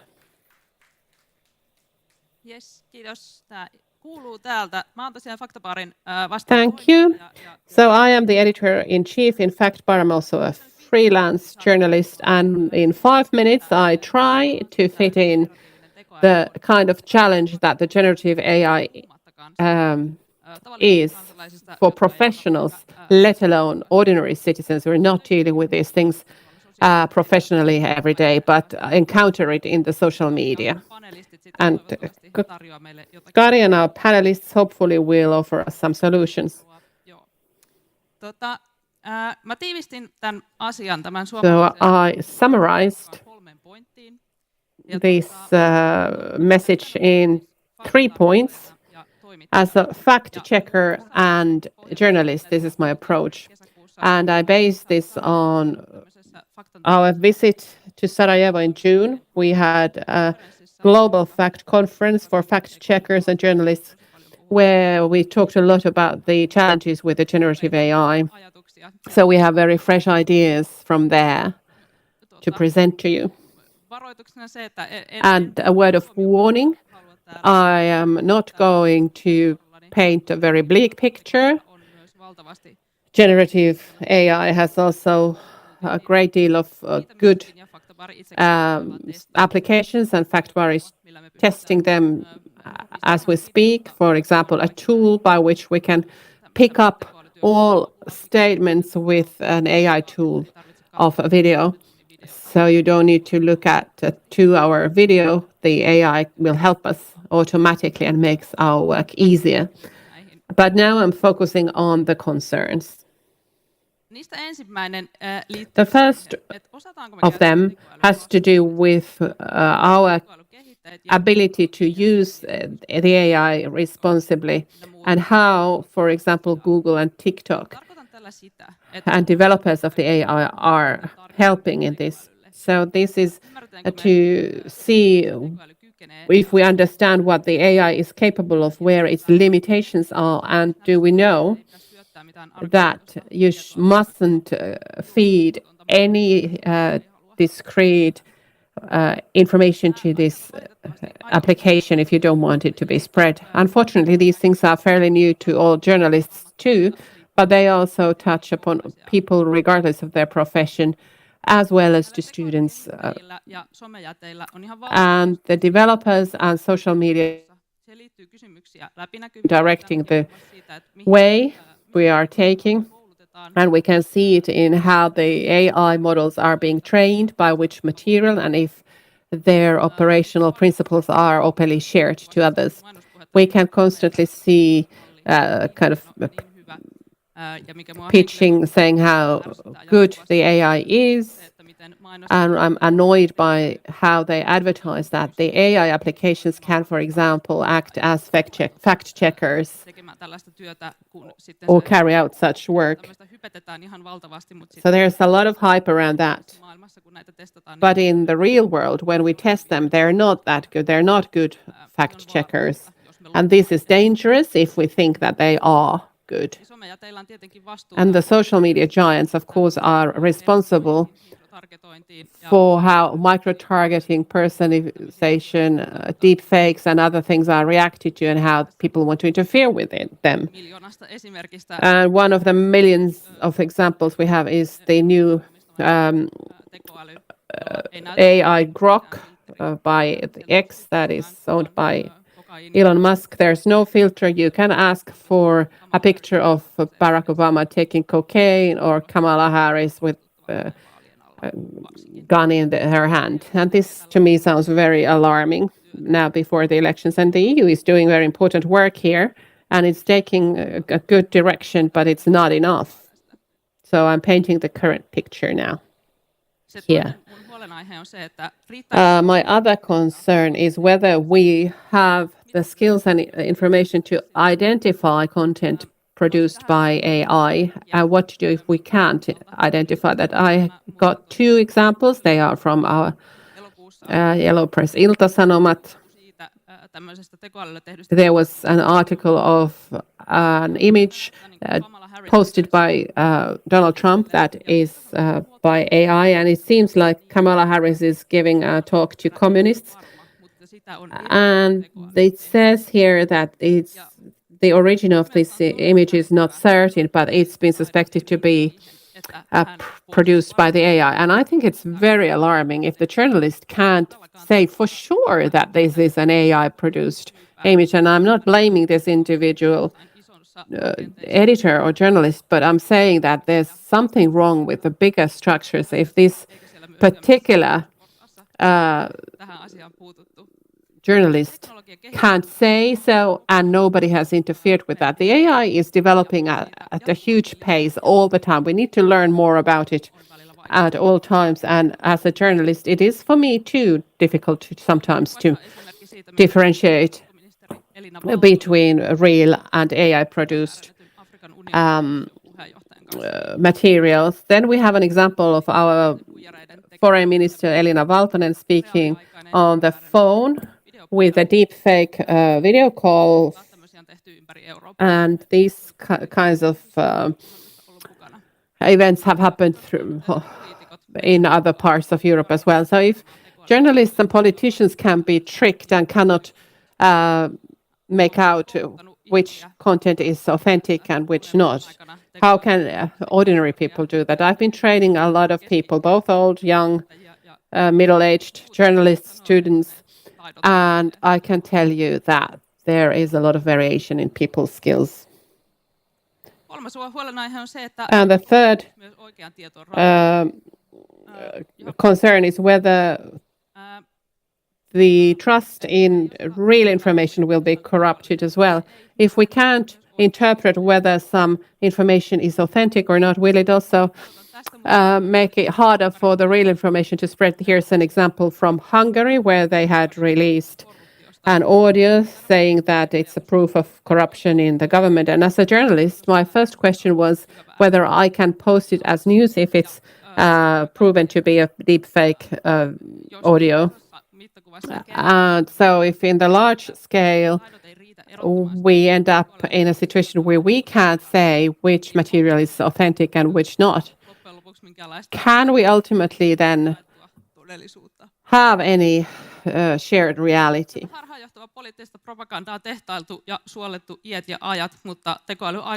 Misleading political propaganda has been produced always, but then of course the AI then exacerbates the situation, and we have this kind of information and disinformation activities, and the anti-measures that we have tried to put in place have clearly not been enough. The problem is there. And what can we do about this? FactBar has wished for cooperation between media houses, between journalists. They should be trained in order to detect this. And Nordis, our colleagues at Nordis, is doing a great job with this. But it's not enough that us journalists can do these things, but all citizens should be able to improve in these matters. And I'm sure now that Kari and the panelists can find some solutions for this. Thank you. Kiitos Pipsa. Ja samalla kun Kari tulee tänne. Thank you, Pipsa. And while we wait for Kari to arrive, I would like to ask our panelists to come to the stage as well to prepare for the discussion. So as panelists we have Jukka Vahti Sitrasta, Jukka Vahti from Sitra, Elina Kiski-Kataja from the Fakta Foundation, and Reijo Kemppinen, who we all know. He's a communications expert and a patron of FaktaBar. Kari, you have the floor. Thank you. I just continue where Pipsa left off. And I'll talk to you about this, these skills that citizens need in everyday life when they are in social media. What are these skills? And let me continue in this sort of negative tone. These are nothing new. No, actually this picture is from 9 years back, but it could have been from yesterday's Helsingin Sanomat. And in Great Britain, the recent riots actually started when it turned out that there was misinformation activity going on. Certain individuals fed fake information into social media. So this is nothing new. But what is new is that disinformation, those who spread disinformation have very effective channels at their disposal, the whole network of social media, the whole internet, and they can also make use of the great tools, the AI tools that can produce almost authentic looking material. So the speed and volume of this production is quite astonishing. Well, in Finland, everything is fine. We've closed off the borders and we've acquired steel, enough steel for the defense forces. So we are safe, or are we? Disinformation spreads regardless the borders are closed or not. Disinformation spreads on the internet, in social media. So how can we prepare ourselves for the situation? Yesterday I heard for the first time this term hard security that covers, for instance, the defense forces. 6.3 billion is used next year for that. Now, if we could just take one small portion of that money for the combating misinformation, then that would make us very happy. However, so far we haven't been able to get more funding. Now, the World Economic Forum names disinformation as #1 risk on short term and one of the biggest risks on a longer term, within 10 years. However, money is not invested in fighting misinformation. Somehow it's a field that it's not falling under anybody's responsibility, clearly. Now, the aim of this information might not be brainwashing, rather it's meant to cause upheaval, unclarity. When we think about the Finnish media, the confidence of Finnish citizens in media is at a very high level. So instead of trying to improve or strengthen that, because recently decisions have been taken that actually are harming media and harming the confidence in media. For instance, what the Journalistic Association is doing and the control they are carrying out is a very important factor. So are we safe from this misinformation? We are not.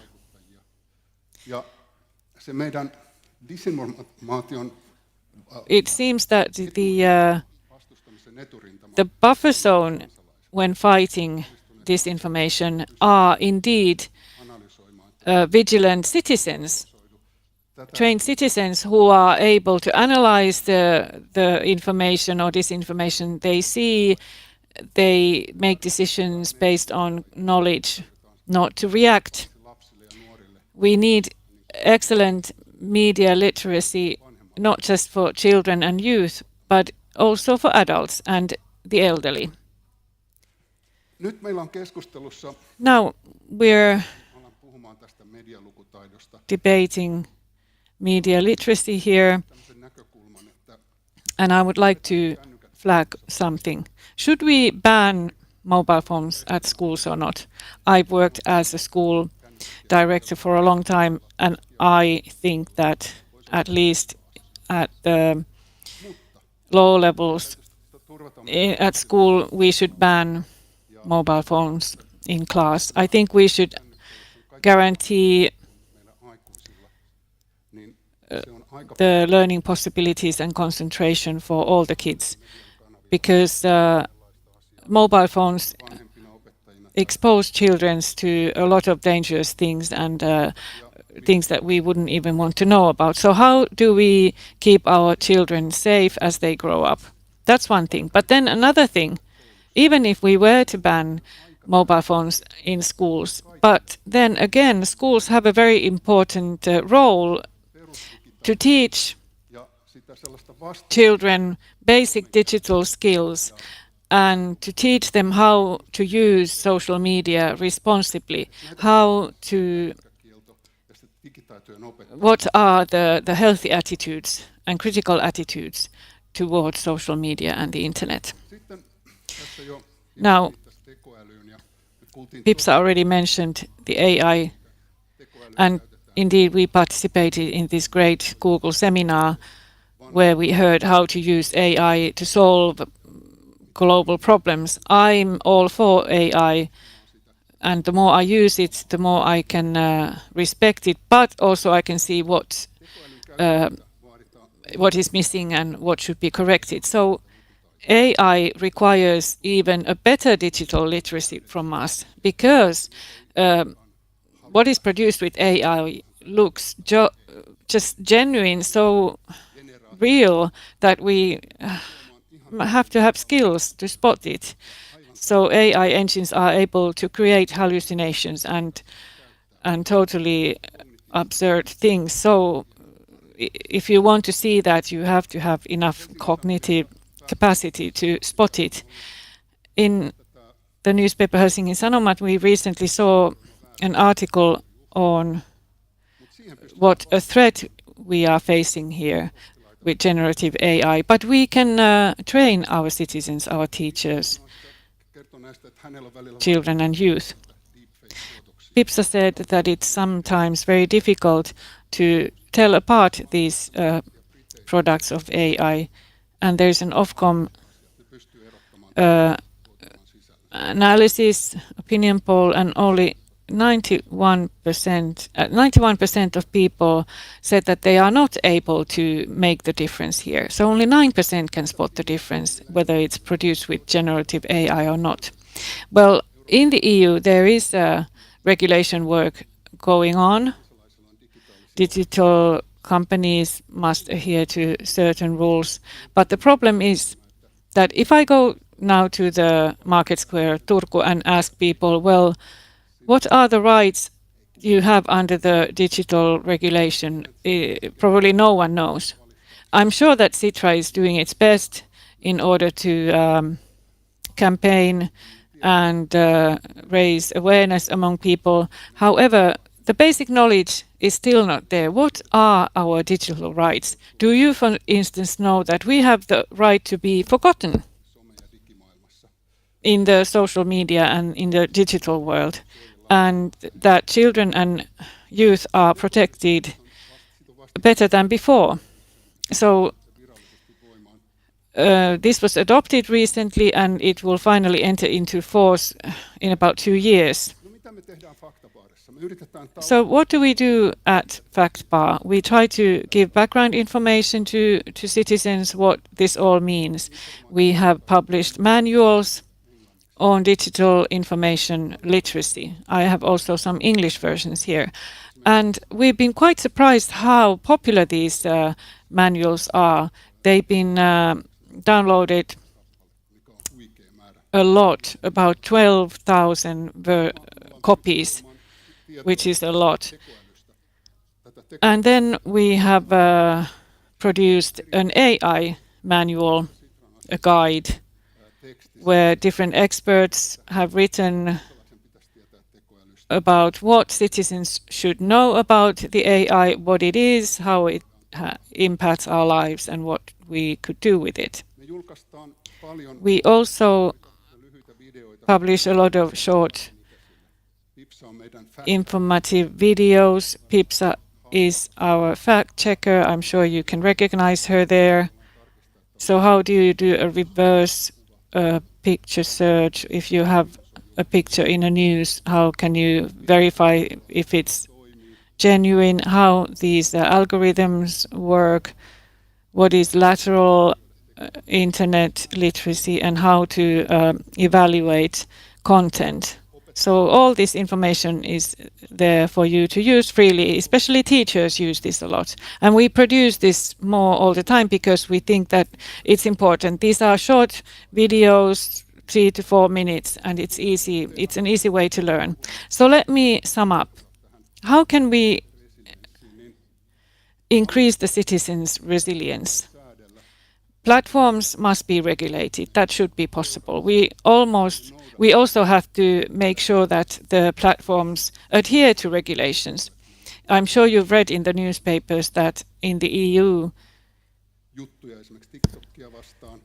there are court cases against these big companies like TikTok, where at court they then try and see whether TikTok has adhered to rules and regulations. So this is quite a new phenomenon, so there's not enough research information yet. We have a team of researchers that have investigated internet literacy, digital literacy. Even though we are one of the pioneering countries in this worldwide, well, part of the internet users are not able to see whether content is actually disinformation or if it's actually involving facts.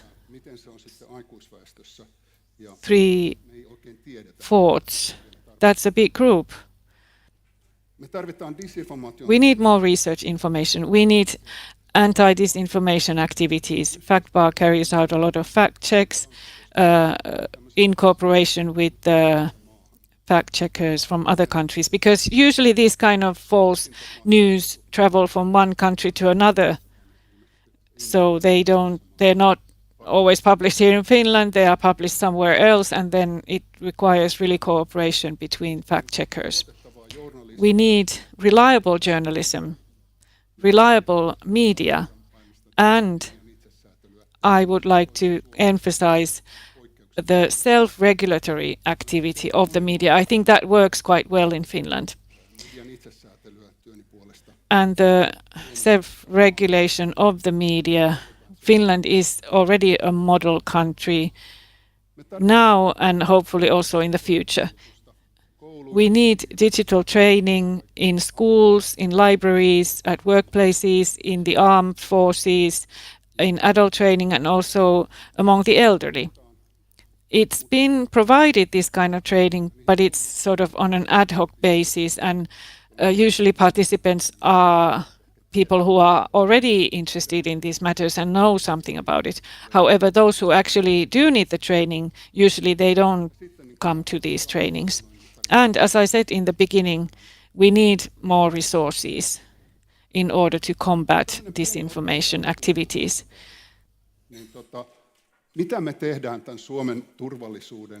Organization like FactBar, what are we doing for the overall security and information preparedness, whatever term you want to use, for the whole country? We are involved in a working group in the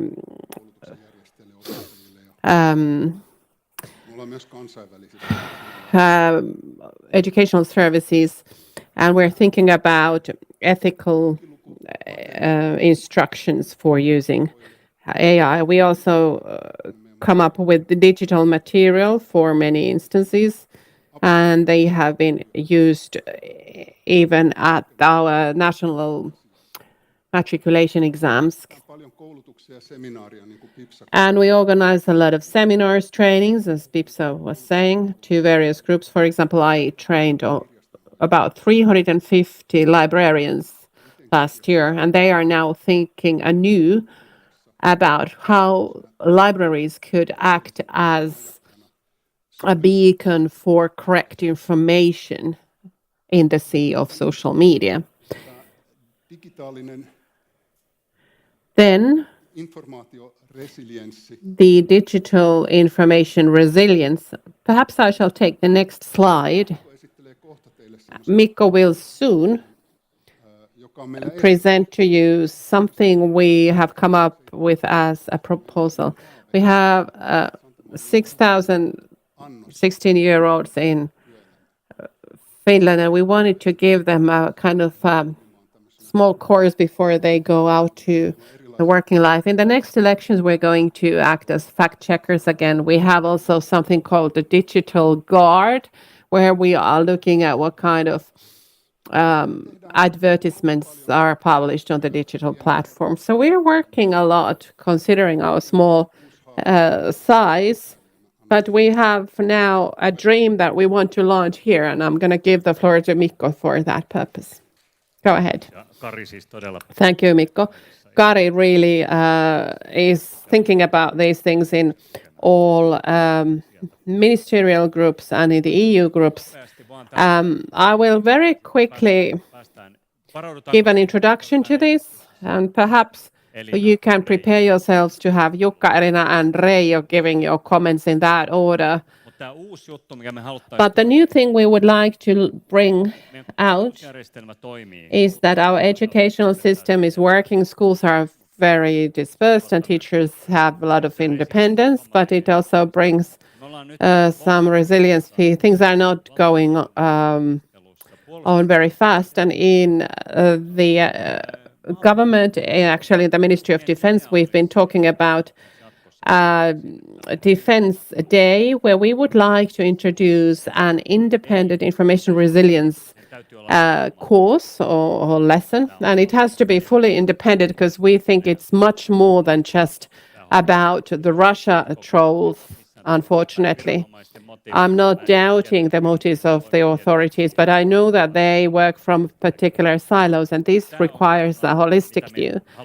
And this is what we would like to bring in. And we want to focus on 17-year-olds that we could brief them with about 45 minutes lesson. Things you need to know at least before you are free to choose. And creating securities, because after you turn 18, there's a lot more risks that you need to be aware of. So we would have this kind of an overall security day and have information resilience lesson as part of it. But I will now give the floor to our partners, Sitra. And they've done a lot of important work. I think Jukka can tell us more about that. And then Reijo and Elina. Yes, no, we don't have much time, so I try to be very quick. I've been running Digital Power and Democracy project at Sitra. And if we think about the previous comments about fact bars activities, and then you think about the context in this Europe Forum where security has been a big umbrella topic this year, I think the fact bars presentation very clearly shows that the border between hard and soft security are no longer very clear in this time of manipulation. And I think we learn to defend our information environment and improve our information literacy among the population. I think that would help our society as a whole. And whether we talk about individuals' information skills or society's information skill, I think it is a key resilience issue and it is a key democracy question, and therefore I feel that the fact bar has done extremely important work. And when you think about that, the landscape has changed, the media landscape has changed in the past 15 years, revolutionized itself basically, and we do very little when you think about how many billions authoritarian countries are using, maybe dollars or whichever currency you want to use, to confuse our media environment. So this is extremely important work, and I hope that we can see a more strategic approach on the EU level on how these things can be promoted. But that's all I want to say now. Thank you.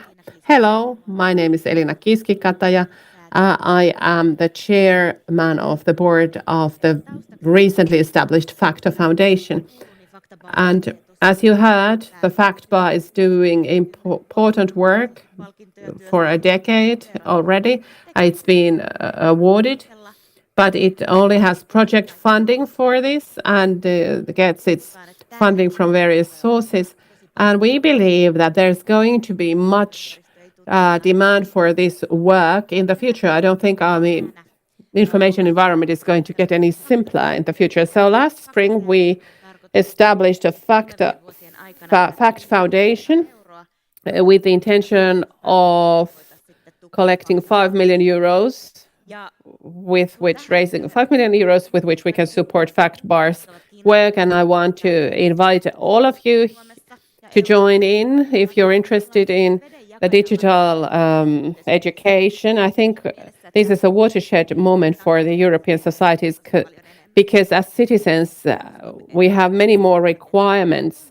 And I'm not thinking that our democracies will crumble down, but my colleague Paula Laine, who is also involved in the fundraising of Fact Foundation, she's saying it's not going to collapse, but I think there are going to be these kind of mishaps. We're sleepwalking into situations where we no longer can trust information. A couple of weeks back in England, we saw that we didn't know what was true and what wasn't, and people were on the streets. And these kinds of things are very important for democracies in the future. And therefore, we need more players working around this for this. And the challenge here is that this is nobody's direct cause. We're dealing with education, citizen skills. It's kind of a new civics skill, basically. So in order for us to be able to do this work, we believe it requires some investments. And that's what this foundation is going to do. And we hope that we can get a successful start for it during this year. 4 minuuttia. Okay, 4 minutes. Thank God. Many years ago, I got to know a young man called Alexander Stubb, and he taught me this system of 3 points where you can summarize your message. I'm the godfather for the Fact Bar, and I'm the chairman of the Strategic Council acting behind this initiative. And 3 points I have. What are the cornerstones of the security of society? It's information, trust, and, well, openness or transparency. Information, with the example of the EU membership. 30 years ago in October 1994, 56.9% of Finns voted for the EU membership. Do you know on what level that support is today? Professor Juhana Aunesluoma is running a big research at the University of Helsinki. 75% today support the membership. For a true believer, you want to smile, but there's also some doubt in my mind because you support for anything in a normal democracy. So is everything okay? It's clear that this kind of support cannot be based on the information that everything the EU does benefits us all, because that's not the case.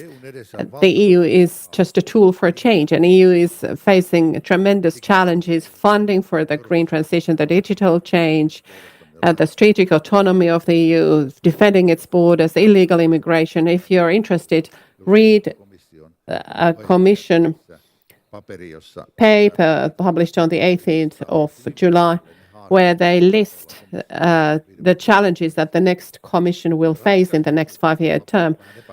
With regard to solutions, the paper is not so clear, but it's clear that we need money and we need sacrifices from all of us.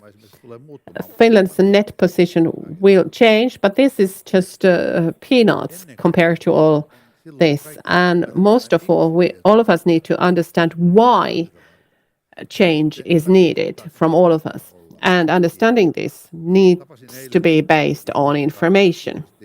Yesterday I met people I appreciate greatly, Professor Esko Antola, who I haven't met for decades. In time, he gave basic training to journalists, for example, and this training should be started again immediately. One point. Then the second point, trust. If you take an example from the eastern border, the majority of our population approves of closing the border. Why is that? That's because they believe the information they get from the authorities saying that the government of Russia is taking advantage of people by guiding them to our border as a means of hybrid warfare. We believe that without getting any evidence for it, because we trust authorities, and this kind of trust must not be lost. It's very important. And with regard to that trust, media and the relationship between media and political decision makers and authorities, Kari formulated it differently just a while ago, but I'm going to say it. Let's not give up the funding from the Council for the Public Speech, because it will only lead to the media going towards self-regulation, and therefore the trust between the public and the media will be further undermined. So this is important. And the third point, openness. The need for openness applies to the content of political papers as well as the preparation of digital applications that we are all using. Media literacy, Kari's mentioned parents and children. There's a historical gap between what parents understand and what the children are doing online. So how little parents know about it. Fact-checking, the project that has been referred to here that has not made progress yet between the media houses, so that in line with the Norwegian model or some other model, they could use this tool that would also bring financial added value. Thank you. Stop. Said something. That was very dramatic. We are running out of time. Thank you all for your comments, for very important messages. I think we covered these points very well. I want to sum up for FactBar the next emphasis we have, and I'm going to call for all of your support because we can't do this alone. With Sitra, we've been wondering how could we engage more people. So within the media literacy, we should focus on this in the AI literacy. So this is definitely the main thing. So what we have on people's mobile phones is something we can still interfere with, and we could still be the model country. Then we want to start with the authorities to be involved in this discussion on the overall security day, where we could make sure for 17-year-olds that they are equipped for the wild West, so to speak, that's out there. And then we have to make sure for our independence sake that the FactBar would get continuity. This is an incredible innovation, and from these platform giants we have got feedback that this is what is needed. We cannot accept funding from the platform giants, so we need to call for, we need to ask larger groups to get the proper position here. And of course, we are all interested in having information hygiene. I want to thank all of our speakers and the audience, and let's continue our discussion and let's have the next group in. Thank you. Oikein paljon kiitoksia kaikille puhujille. Many thanks to all speakers and to FactBar. We continue our program here in the lobby at 1:30, where we have the Global South, what is the significance for Finland? And I would like to remind you to use hashtags Europe Forum and hashtag Turku if you go on social media. You can still get lunch until 2 o'clock in the canteen. See you soon.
Tervetuloa tänne lämpiön seuraamaan Nordic South Forum tarjoamaa keskustelutilaisuutta Globaali Etelä. Welcome to the lobby to follow discussion on the Global South and its significance to Finland. Welcome everyone to Nordic South Forum's program, The Global South, What is the Significance for Finland?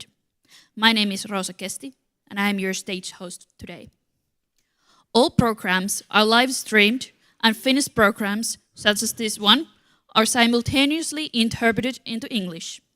If you have not yet, please download the Interprefy application onto your mobile phone using the QR code on the screen. The token for this stage is also on the screen. Please keep your fellow audience members in mind and use your headphones. Olkaa hyvä, Nordic South Forum ja Globaali Etelä, mitä väliä Suomelle on. Kiitos ja oikein mukava nähdä näin runsaslukuinen yleisö. Thank you very much. It's wonderful to see so many of you here in the audience, and I dare to say when I take a look at the audience, we have participants with a great knowledge and expertise. That's a wonderful basis for the debate. In the Europe Forum, we've heard many interesting discussions, very interesting participants. The quality is improving all the time because we will be hearing from individuals with long professional experience and expertise. This particular subject is very broad. It's both old and new. We already discussed before this event that we do not want to define what Global South means, the term itself. This is not our intention. We have Elina Kalkku, our UN ambassador, and Liisa Laakso, Senior Research Fellow from the Nordic Africa Institute, and then Erkki Liikanen, former Governor of the Bank of Finland, and Teivo Teivainen, Professor of Global Politics from Helsinki University.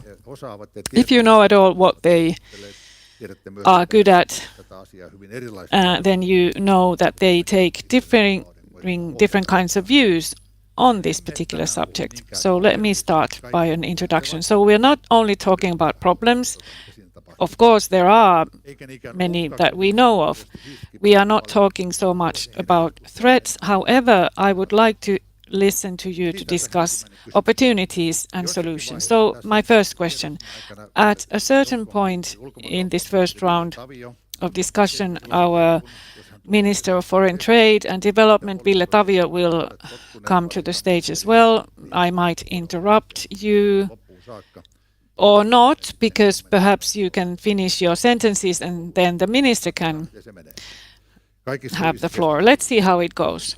In all good discussions, there is room for improvisation. Now, the first question. The juxtaposition between North and South is quite clear. How about the EU and Finland as its member could do so that we avoid an uneven division of the world? What are joint common matters? Perhaps the climate change, the development of renewable energies and digitalization, perhaps. So my first question is that. Who would like to start?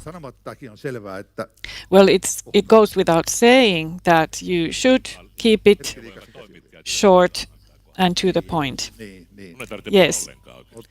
Well, in that case, I don't need to say anything, says Erkki Liikanen. Well, let me start.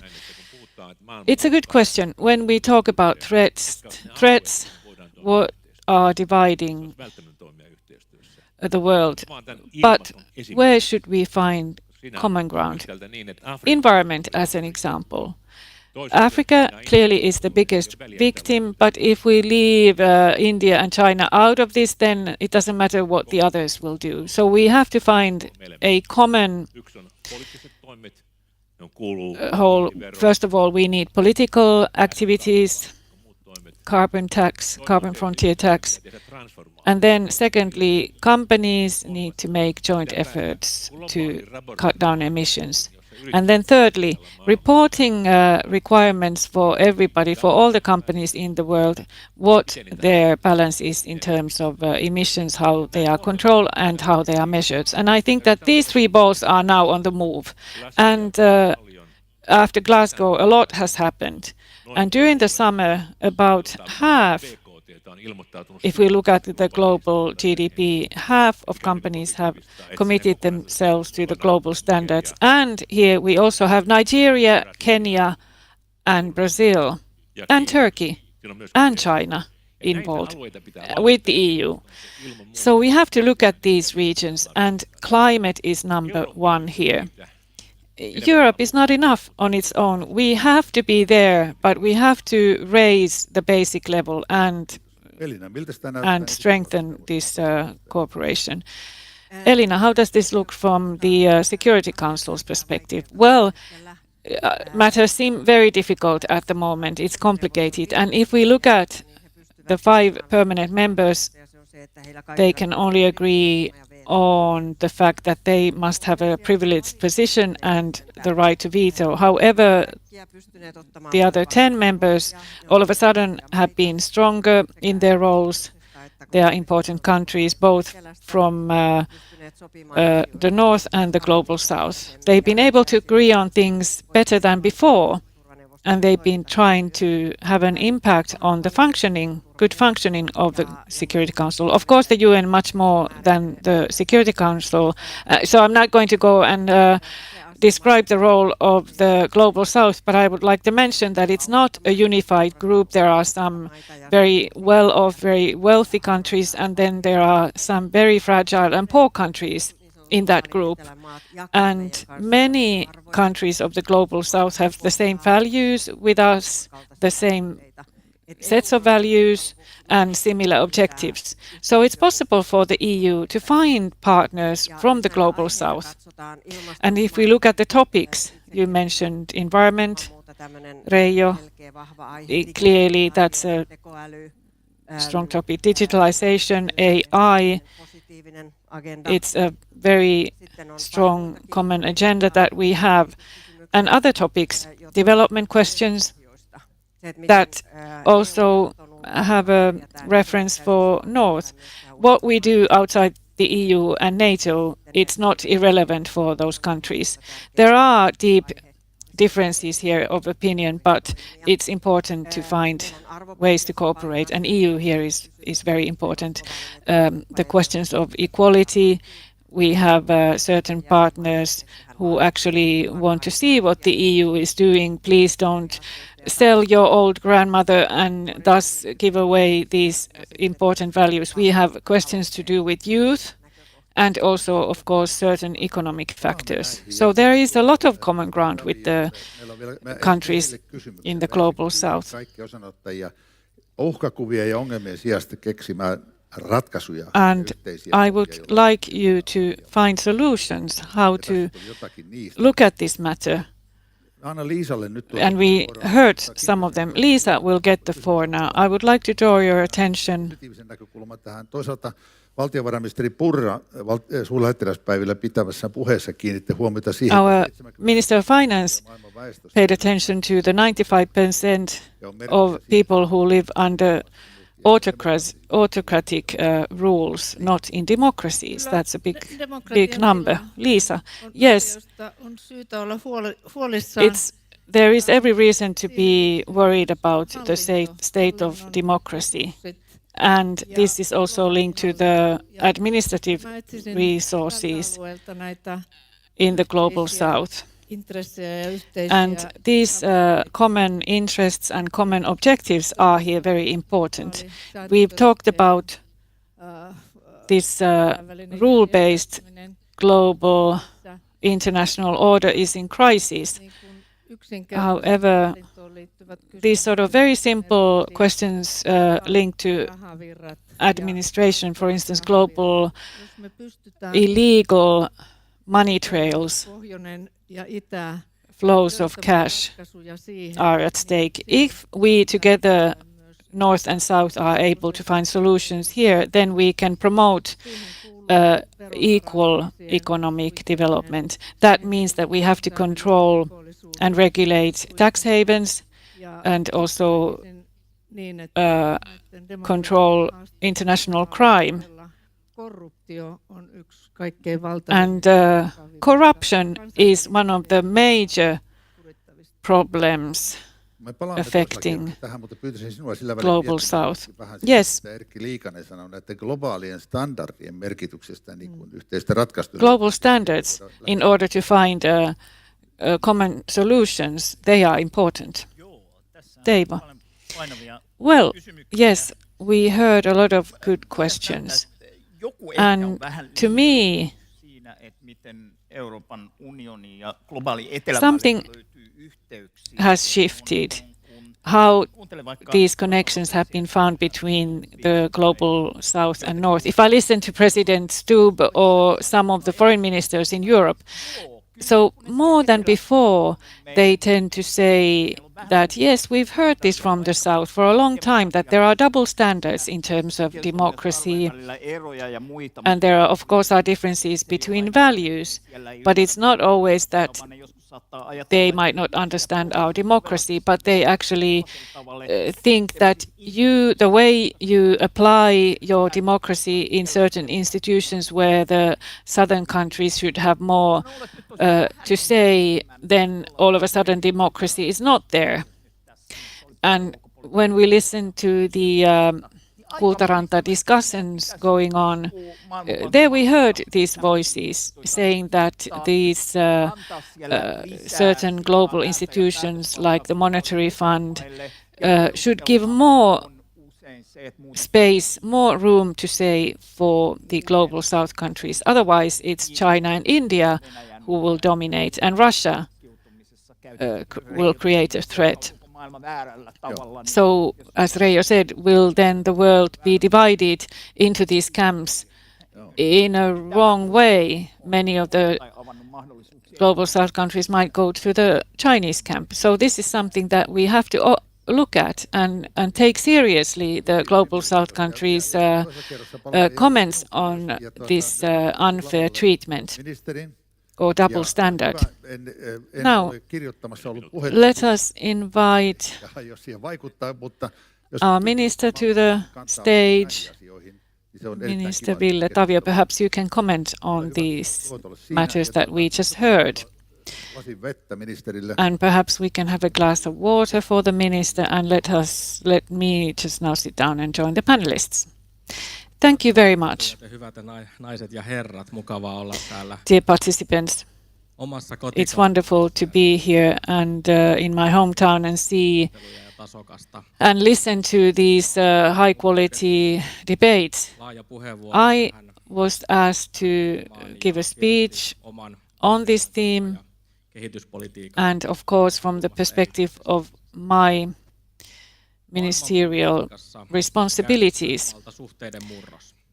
There is a big transition going on in the global politics. The rule-based system is being challenged also in many developing countries. And this we can see how there is a lot of interest towards the BRICS group. In Finland, there hasn't been much discussion on this, so that's why I wanted to start with this particular topic. Since the beginning of this year, new countries joined the BRICS group: Egypt, Ethiopia, Saudi Arabia, United Arab Emirates, and Iran.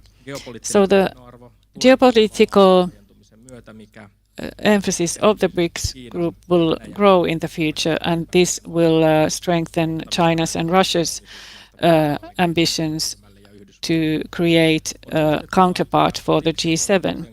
We have to remember that BRICS group is not unified. There are different interest groups and different types of values at stake. We can simplify and say there are three groups where power relations are redefined: Global West, Global East, and Global South.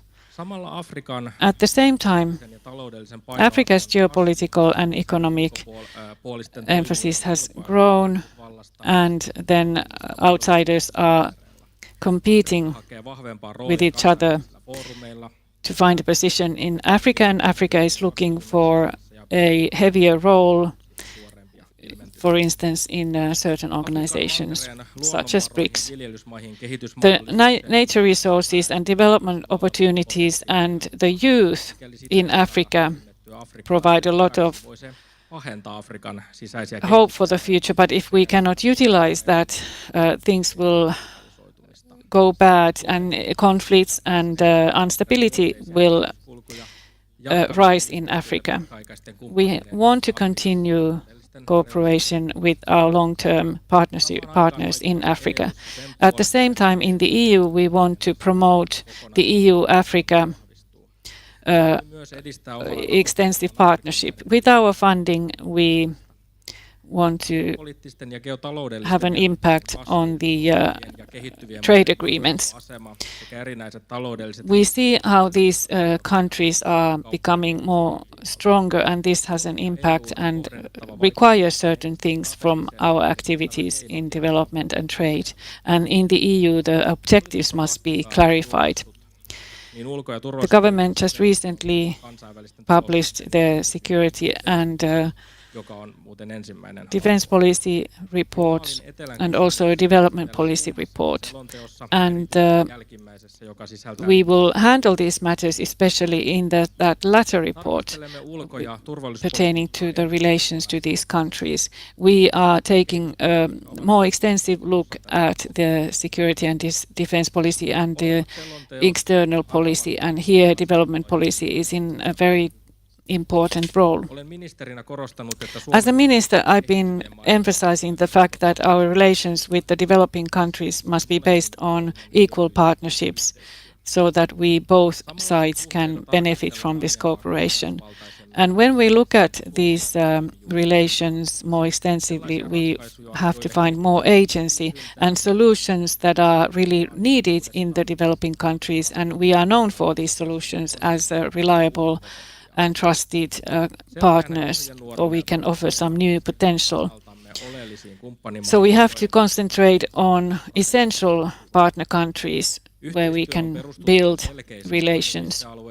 We have to emphasize certain priorities, and EU funding possibilities must be made use of fully. This requires that Finland in the EU and internationally is more effective in this respect. Finland's EU policy objective is to enhance stronger partnerships and cooperation with the third countries.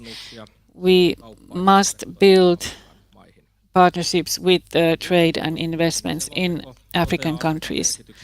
The Foreign and Security Policy report brings about a strategic competition for critical natural resources and how to tackle immigration.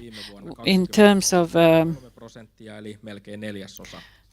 importation of products, we are talking about a significant market space and value, and economic growth is indeed being achieved in these developing countries, and our companies must be very active here. Kehitysyhteistyöhön budjetoidut julkiset varat eivät riitä kestävän kehityksen tavoitteiden saavuttamiseen, vaan tarvitaan yksityisiä rahoitusvirtoja ja niiden vivutusta. The funds at our disposal are not enough to develop these activities. We need better utilization of our own resources and more effective taxation. The objective of this government is to increase the private sector participation in funding. Development work done with private sector is a good sign on how to support equal partnerships. Global Trade Gateway strategy emphasizes this type of cooperation with the private sector and cooperation with the private and public sector, that is. So we can utilize the EU funding instruments and the national instruments. Global Gateway strategy offers Finnish companies the possibility to look for funding in developing markets, and our objective is to mobilize 300 million euros by 2027, and it's not possible to achieve this without the private sector. Jotta ne ovat yksityiselle sektorille kiinnostavia. Suomi keskittyy Global Gatewayn osalta avainvahvuuksiinsa, joita ovat digitalisaatio. And Finland is focusing on digitalization, energy and education, its key areas. And we want to make it easier for Finnish companies to get information on the opportunities of the network, and we want to improve the SMI's possibilities to participate. And we also want to increase the weight of digitalization projects. The Finnish development policy wants to promote developing countries getting their own industries, jobs, and financial self-sufficiency. By our actions, we want that what the developing countries themselves want: more trade, investments, less dependency on aid.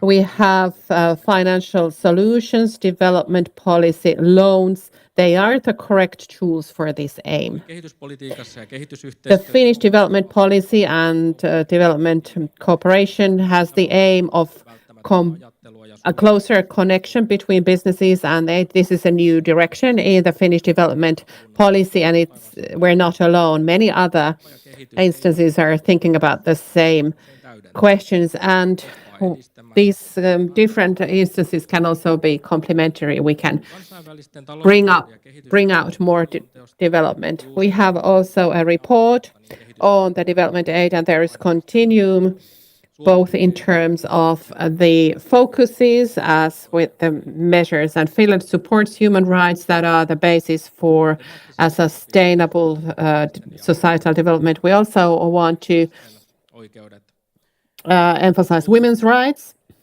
education, and climate. Geographically, a clear focus is the support in Ukraine. In these questions, we provide a lasting added value. Traditional bilateral development aid can't happen with many partners with such a small country, but we can reinforce our political and trade relations with many countries. Finland is committed in the UN to the sustainable development activities agreed on in UN. With first one of them is the eradication of poverty, and here we are focusing on international development work, funding institutions, and regional development banks, and they offer expertise support in reaching the targets for sustainable development. And these banks, however, must be reformed so that they can meet with the growing needs.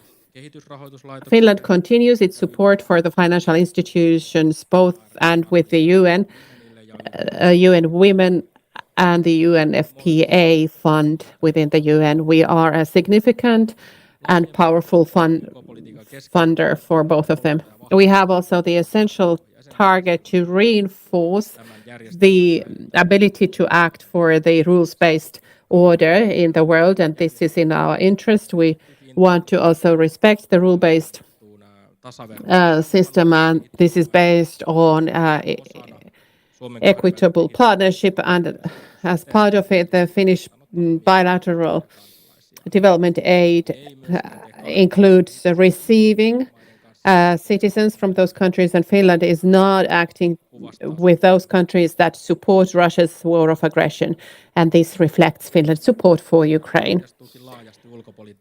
Our support for Ukraine is reflected in many fields of the Finnish foreign policy. Ukraine needs many sorts of support. Finland continues supporting Ukraine also with development funding and through humanitarian aid. During this government office, Ukraine is by far the largest development aid partner to Finland. There is a Kiel Institute monitoring the support for Ukraine. According to it, Finland is the 5th largest donor for Ukraine when you look at it in terms of the national GDP. Ladies and gentlemen, thank you for listening with patience to the minister's lengthy presentation. I wish you a very fruitful discussion and a nice Europe Forum. Thank you, Minister. I was told in advance that the Minister is very busy.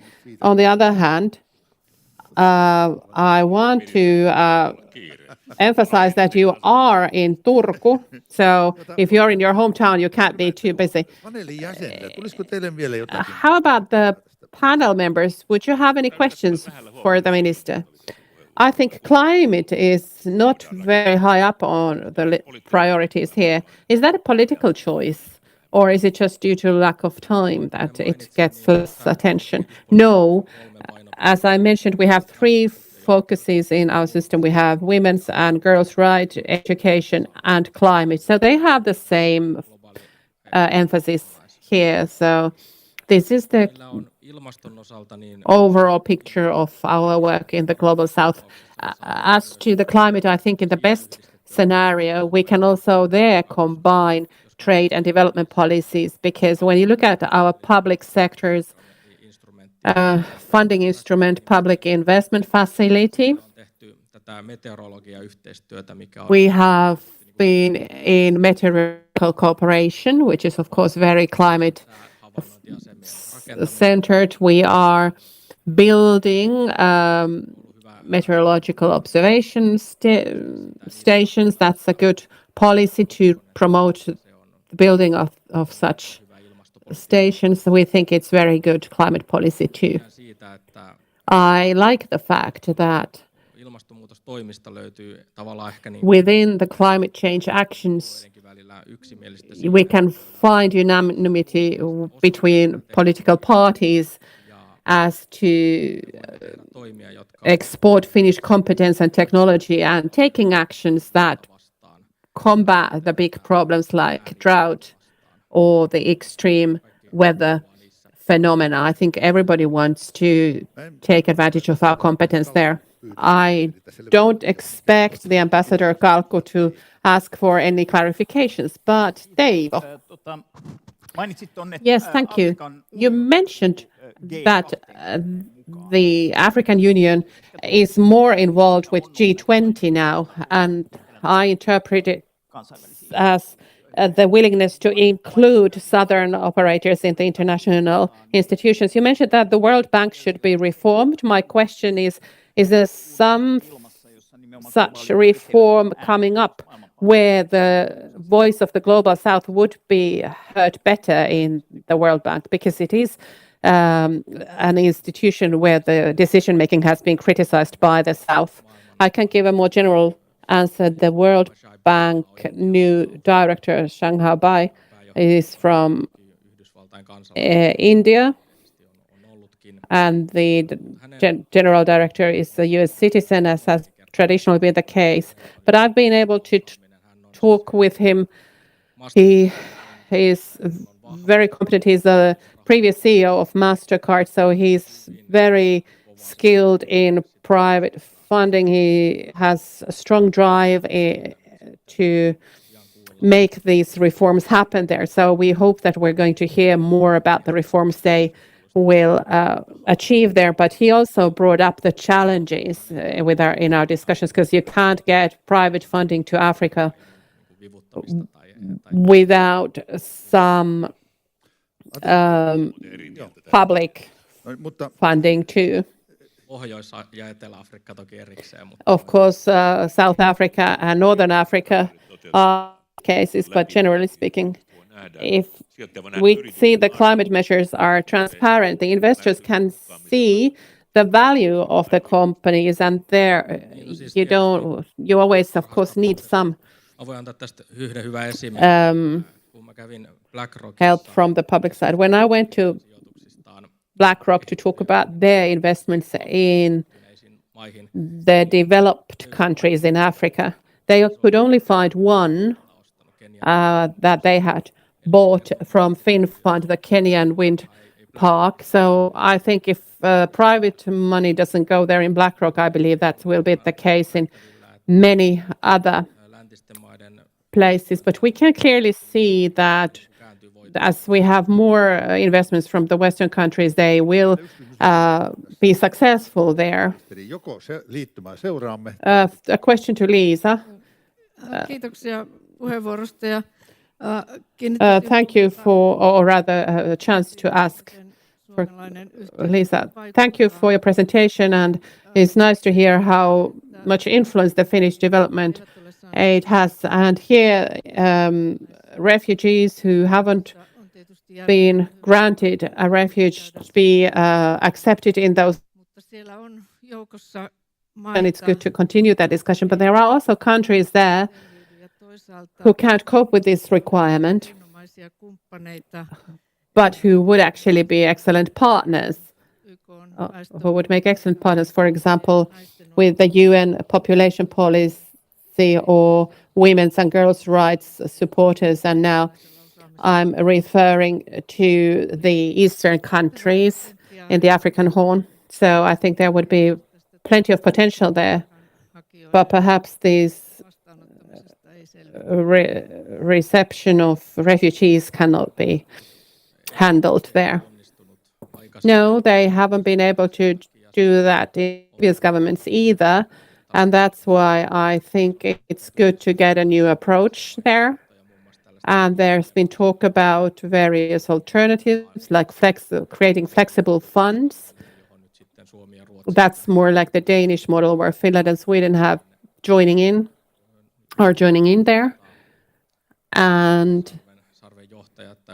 the leaders in the Horn of Africa have not been so interested in these things because of the funding, unfortunately, because it hasn't really meant much to them, although it would have meant a lot to us. So we've had to talk about the kind of projects that would be meaningful for them, and that would be things that they would want. They're universally like jobs or economic growth, but it's been difficult there.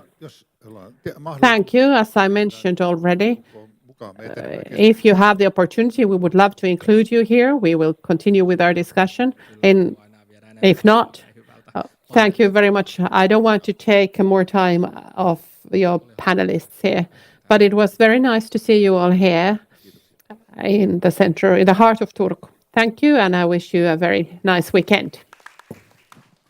Noin, jos mä menisin eteenpäin tässä sillä tavalla. So if I was to move on here, the minister mentioned the Finnish trade policies and possible changes, but I interpreted it as what kind of changes he or the government would like to see in the EU trade policy, because that is the framework where we can actually drive biggest changes.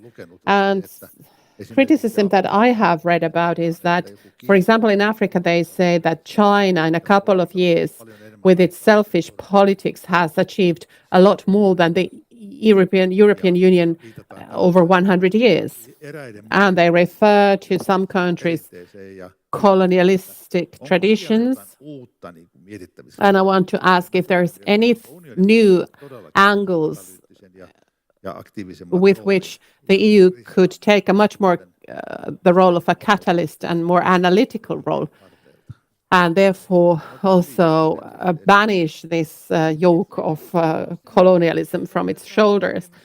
First of all, I would like to comment on this view of the strong foothold of China. It is true that China is a more visible player in Africa, but even China's role is quite narrow. It actually has to do with the excavation industry, and of course China has invested and given loans to African countries previously, but doesn't do so anymore, and has been funding infrastructure projects. But if we look at the excavation industry, that is by far the largest sector where China is operating.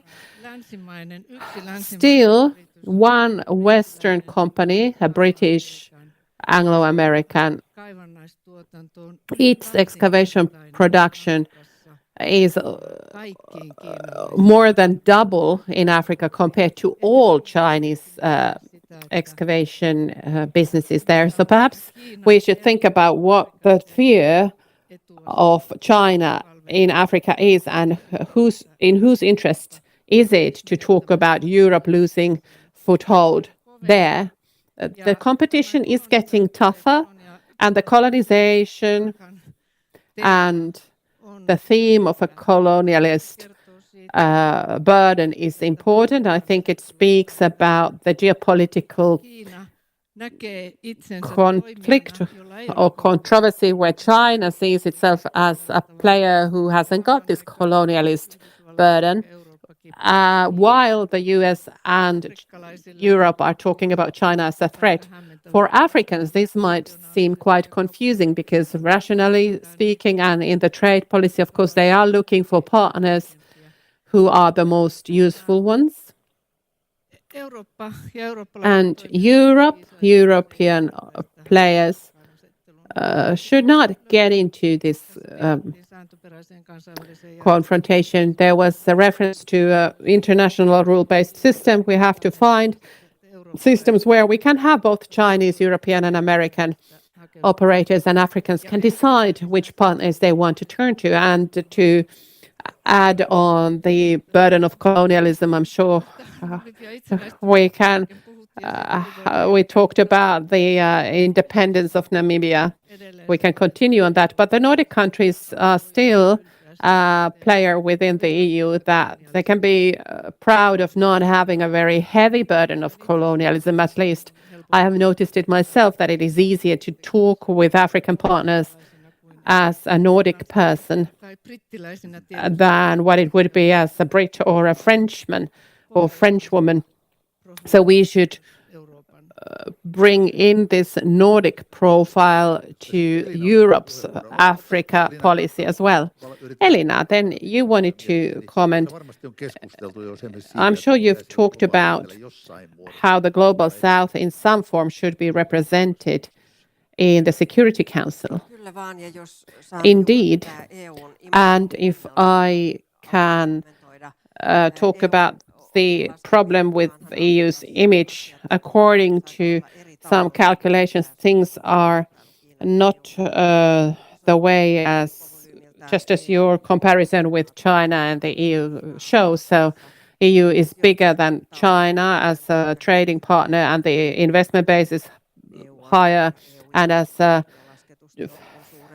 financer, EU is bigger than China. And I believe that our problem as a union is rather the impression that stems from the colonialist era, and therefore it has a lot of historical burden that does not apply to Finland, but it kind of looms above us as well, because union as a whole covers the whole, that image covers the whole EU. And although we have the Global Gateway project running and we've been able to get a lot of positive outcomes, our image is still our problem and the burden of history. And this perspective is there in many African countries, that the West and the North is wealthy and affluent and it won't share with others. And the world is unfair. They don't get political or financial support that they would like to have.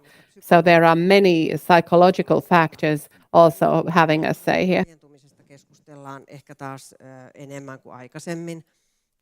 Yes, there is intensive discussion going on of the enlargement of the Security Council.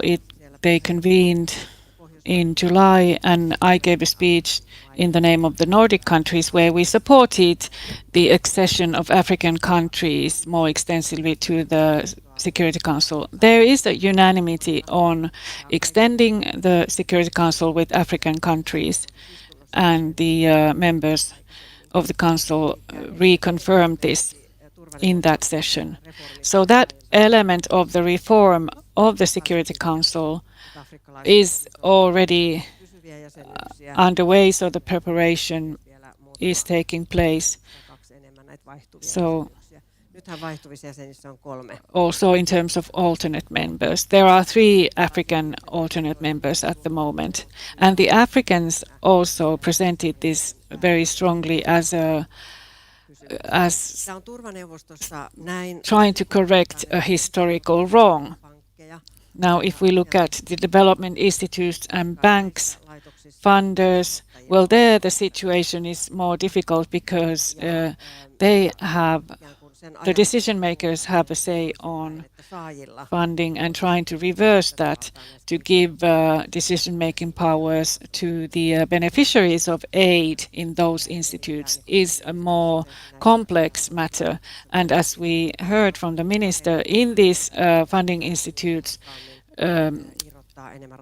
capital can be used more efficiently, funding can be earmarked for environmental and climate matter. However, a change of structure where decision-making powers would be given to beneficiaries is something else. Teivo. Yes, it's been difficult at a certain point in Finland where votes have been distributed according to wealth, the right to vote. And to change that, to reverse that, to give poor more power has not been easy. So it's a bit similar situation in the World Bank, but we need to look at this again. Is it only the banks or global centers of power where we should take a look at how the Global South can participate? Now then China, linked to this discussion on colonialism. We used to think that China comes and lends money and other things to African countries, assuming that there are no conditions except that Taiwan is not available. However, we have noted now that there is this small print in the agreements. If you don't pay this back, then such and such a thing goes to China from the country. So this type of colonialism is taking place. It's more nuanced. China is using power here. And in Europe recently, because of the war in Ukraine, we talk about Russia acting as a colonial power. And historically, we as Finland have also been Russia's victims in that sense. So we can use this as an argument towards the Global South countries that we are also the victims in relation to Russia historically. So this is an argument that also the Finnish foreign policy leaders have been repeating lately, but I don't think the countries in Africa are buying this argument, but we can hear this quite often. So these are new topics here. Erkki.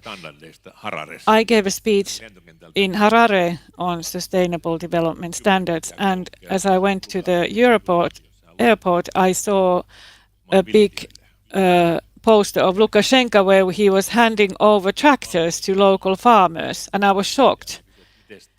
And I asked from the back director there, asking if I could refer to this in my speech.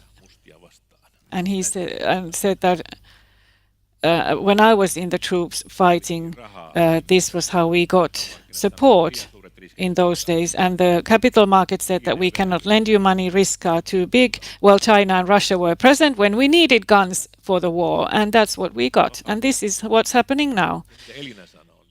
And what Elina said, it's true. In terms of trade, we are big and we should keep it that way. So the colonial history doesn't belong to just certain people or countries. I would advise you to read an extensive study on colonial history and Namibia. So we are better than some, but we're not faultless. So we have to be realistic and correct. We're not so much better than the others. No, now moving forward, the EU offers us an opportunity in this sense. So we have to choose the topics where we find common ground. Environment. Here we can find private funding. If there's a good plan, there we get money. And for defending women and youth, we need EU money for that. But if we withdraw from these critical countries, we wouldn't be present there, and this is very difficult when things change. Well, we have 17 minutes left. I pose you 2 questions now. The minister here and other ministers earlier have stating how worried they are of the crumbling of the rule-based international system, security system, and if we are willing to defend it. But not much is discussed how to defend it, because perhaps half of the globe does not even believe in this system. And another thing that I heard in President Stubb's speech in the spring was that should we now ourselves change and accept this situation? There are countries in the world that do not even want to be like us. We are living a dream here, perhaps. Perhaps we should wake up and look at the reality. But then what are the trade-offs when we negotiate trade agreements? Is Article 1 taken out? Or is it something that when we meet ministers from those type of countries and sign trade agreements and tell them, well, we should talk about human rights, but let's do it fast so we can get to the real business. Any comments? Well, I think it's very important to remember the core values that we have in the EU. We are a union of values, and these human rights are solid. We have to respect them, and we will do so also in relation to Ukraine. And this is what we want to defend. We shouldn't throw those out, but this present context is more challenging. So we have to really find this common ground where we can cooperate. And that's why I mentioned environment. Most of the population in the world is behind this, because environmental threat concerns them. Also, in terms of corruption and governance. So we have to take this into account and find common ground. Elina. I would say that to your first question, especially, something that unites countries like Finland with the global south is the defense of multilateralism. In G20 there are only 20 countries, G7 7 countries, BRICS will not cover half of the globe in terms of membership countries and their representation. So UN is needed, multilateral system is needed. And in New York, when I talk with colleagues, I can sense this, colleagues from different parts of the world. Some of them are actually quite annoyed that this multilateral system is now being challenged. Actually, this is a unifying opinion. The danger is there because there are authoritarian countries who jointly almost form alliances and openly attack West and blame Western countries for all sorts of things, for things that they've done themselves even. So in this kind of situation, it's very important for a country like Finland to be very active, have an impact, defend multilateral sets of values enshrined in the UN Charter. And all in all, when we look at the set of values versus realism, well, the realism based on values is a given. I want to hold on to that. But it doesn't mean that we wouldn't have business with countries with whom we can't disagree. We can't agree. I mean, rather we try to have an impact on them, influence them. So this is the term I would use. When we look at the UN General Assembly, it's like the world's biggest opinion poll. Votes are carried out on different types of topics, trade, development, different types of themes. And when we look at the voting charts and, for instance, resolutions on Ukraine, so then we can see that the majority of the world agrees with Finland. Usually we have about 10 abstentions, maybe a few votes against. Yes, there are abstentions from countries with big populations, but they are not voting against us. So I think that the starting point is not a bad one, but the threat of division of the world and the threat posed by these authoritarian countries is quite big, so we have to keep that in mind. Well, I don't think that the world is dividing so fast as one might understand, and if we say that democracy is in crisis, it's not the value of democracy as such.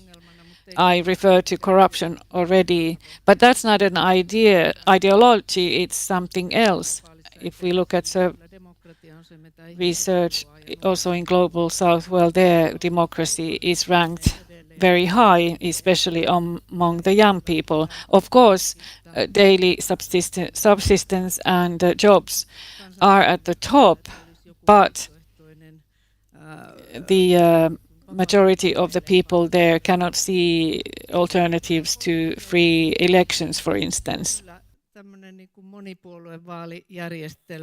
And you're having a multiple party system. It is actually a universal value. There are only a few countries where, at least formally, they wouldn't support it. Even in countries that have had military coups, have some kind of a plan to get back to this kind of controlled democracy.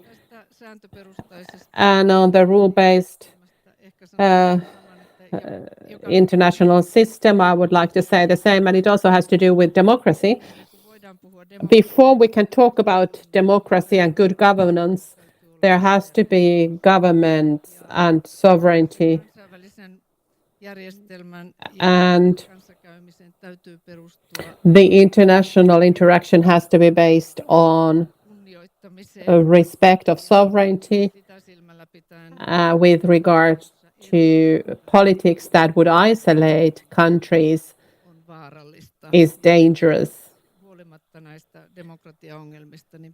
And regardless of the problems with democracy, we should try to find cooperation and partners among these countries as well. So governments are not always the only operators. I will give the floor to Teivo. And if it's fine with you, I would like to use the rest of the time I can see from the audience's impressions, facial expressions, that they are totally involved in this. They are very keen on listening forward. So let's see if they would have questions to you. But Teivo first. The being in contact, as for example, Elina mentioned here, it's true that, and Lisa also mentioned, but if you have a value-based realism, if that means you are in contact, or is the cooperation based on being a little bit flexible on the values? So, for example, we signed a deal with Turkey recently, where it was clear that the freedom to express your opinion was being stifled in Finland. And would we make a deal with China where we would agree that the Finnish freedom of speech could not be used to criticize China, for example, but because it was an existential question for Finland, there was a need to get into NATO. We just felt that, well, it's just a paper and nobody will care about it later on. So these are the kind of security political adjustments or flexibility to values that Finland has done. On various occasions, we used to send people back to the Soviet Union, for example. And these were accepted because they were existential questions in Finland. And then there's the question of whether trade policy is something that could allow for such flexibility, although human rights are usually something that we would not compromise on. But it's not a question of whether we can enter into NATO to be protected from Russia, but in the trade policy, you wouldn't expect to have that kind of an allowance.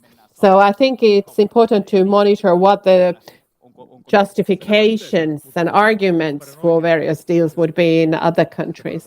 Okay, let's move on. But in case it's not clear for everybody, with the deal with Turkey, I believe they will refer to the European Council deal with him keeping the 3 million refugees there in Turkey. Sweden and Finland and Turkey had a trilateral agreement with the purpose of making Turkey accept Finland and Sweden as members of NATO. But now a question from the audience in the back. Could you please introduce yourself? It's good manners that we know who we are talking with. Otto Brun from the Kemio Island. I'm a researcher. But to the last comment, it seems we want to, and it's worthwhile finding common interests with the countries in the global south. My question is, the foreign policy is largely connected to us being a NATO Finland connected to the Western group. And traditionally, we have thought that having a Nordic identity would make this cooperation easier and it would support building up cooperation. How should Finland now position itself if we want to get as much as possible out of this cooperation and promote these good things that have been raised in this discussion? Is the NATO Finland as part of the Western groups positive or negative thing, and how does it affect this cooperation? I should respond that there's been a lot of talk about NATO from the perspective that what possibilities it will open up to Finland, but we have to also see that it has also closed doors from Finland, or for Finland, because, and this is why I think that the Nordic identity could be more important as a reference group for us to show that in our foreign policy, we are not always following the US or Germany. We can also follow Sweden and Norway. Eki, I think you wanted to say something. Yes, I would like to go back to choosing those regions, those areas where we share our ideas. They are in common, and let's hope it's the human capital. Pick a couple of things where we're not divided, and we have a strong Nordic profile. If we have China and India and Africa there, let's choose those areas and be consistent. Elina, I would like to say that when we look at this NATO aspect, NATO is a defense union, and it's not carrying out foreign policy in the international field. It's rather there to defend its member countries, and it's been doing crisis management, and it has partner countries, but in many essential questions, it's not engaged in foreign policy as such. The European Union is, and we've already heard how the European Union has some package, so to speak, some due to the history of some large member states. On the other hand, the Union is doing a lot of good things too. Of course, we need to defend the European Union and act as part of it and strengthen it as a player with regard to the rest of the world. We have Nordic identity, and they're not mutually exclusive at all. In the UN, we operate a lot in the Nordic group. We give common statements. We consult things among ourselves, just as we negotiate with union countries. And Finland has a lot of room for influence. We raise a lot of interest. We've been attacked almost in every century. We have the history that they refer to. Our geographical location is quite challenging, according to many, particularly looking at from other continents, and particularly when looking from other continents. And we have our huge development story of our own. We became the happiest country in the world. Looking back 100 years, we were a very fragile developing country.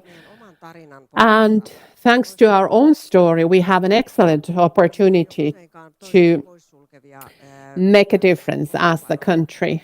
And these are normally not mutually exclusive roles, and one role does not exclude the opportunity of acting in a community that could be the tight foreign policy community of the Union, for example. So we have many different fields where we can operate and influence. I have to be careful not to tout my own horn too much. I remember when I came to a meeting, a Swedish delegate said, "I'm sure you've long waited to hear how we in Sweden have solved this problem." The Frenchman whispered to the German delegate, saying that they're not big enough to dominate, they are big enough to irritate.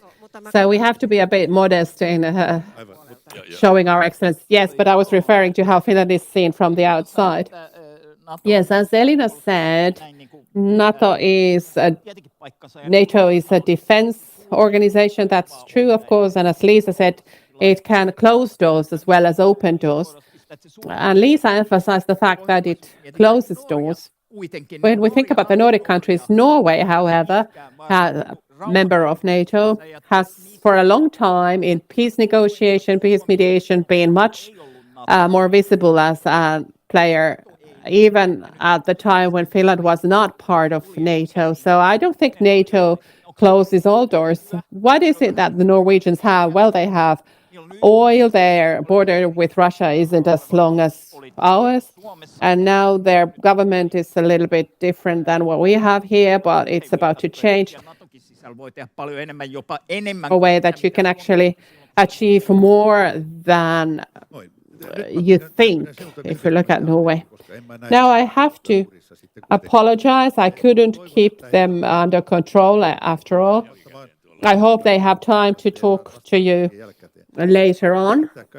I would like to thank all panelists, and I would like to draw your attention to the fact that apparently this was the first Nordic South Forum's discussion event. It was recently established with Lisa Laakso's influence, and Jyrki Karvinen is another person who's been very influential there, is one to blame for all of this. But my sincere thanks to you, to the audience, and it's good to continue from here. And I wish you all a very nice weekend. I still have one more job to do. Oikein lämmin kiitos. And warm thanks to you. We have program here in about 15 minutes where we have the Finnish Institute for International Affairs, and we are there going to talk about the Europe Security Order in transition. There's coffee being served downstairs, so let's meet here again in a while.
Tervetuloa tänne lämpiön seuraamaan ulkopoliittisen instituutin keskustelutilaisuutta Euroopan turvallisuus. Good morning to everybody to follow the discussion organized by the FIIA on Europe's security order in transition. This is the final event in this three-day seminar. The Europe's Forum closing program, which is the Europe Security Order in Transition, panel by the Finnish Institute of International Affairs. My name is Rosa Kesti, and I'm your stage host today. Finnish programs, such as this one, are all simultaneously interpreted into English. If you have not yet, please download the Interprefy application onto your mobile phone using the QR code on the screen. The token for this stage is also on the screen. Please keep your fellow audience members in mind and use your headphones. Olkaa hyvä, Ulkopoliittinen instituutti ja Euroopan turvallisuusjärjestys murroksessa paneeli.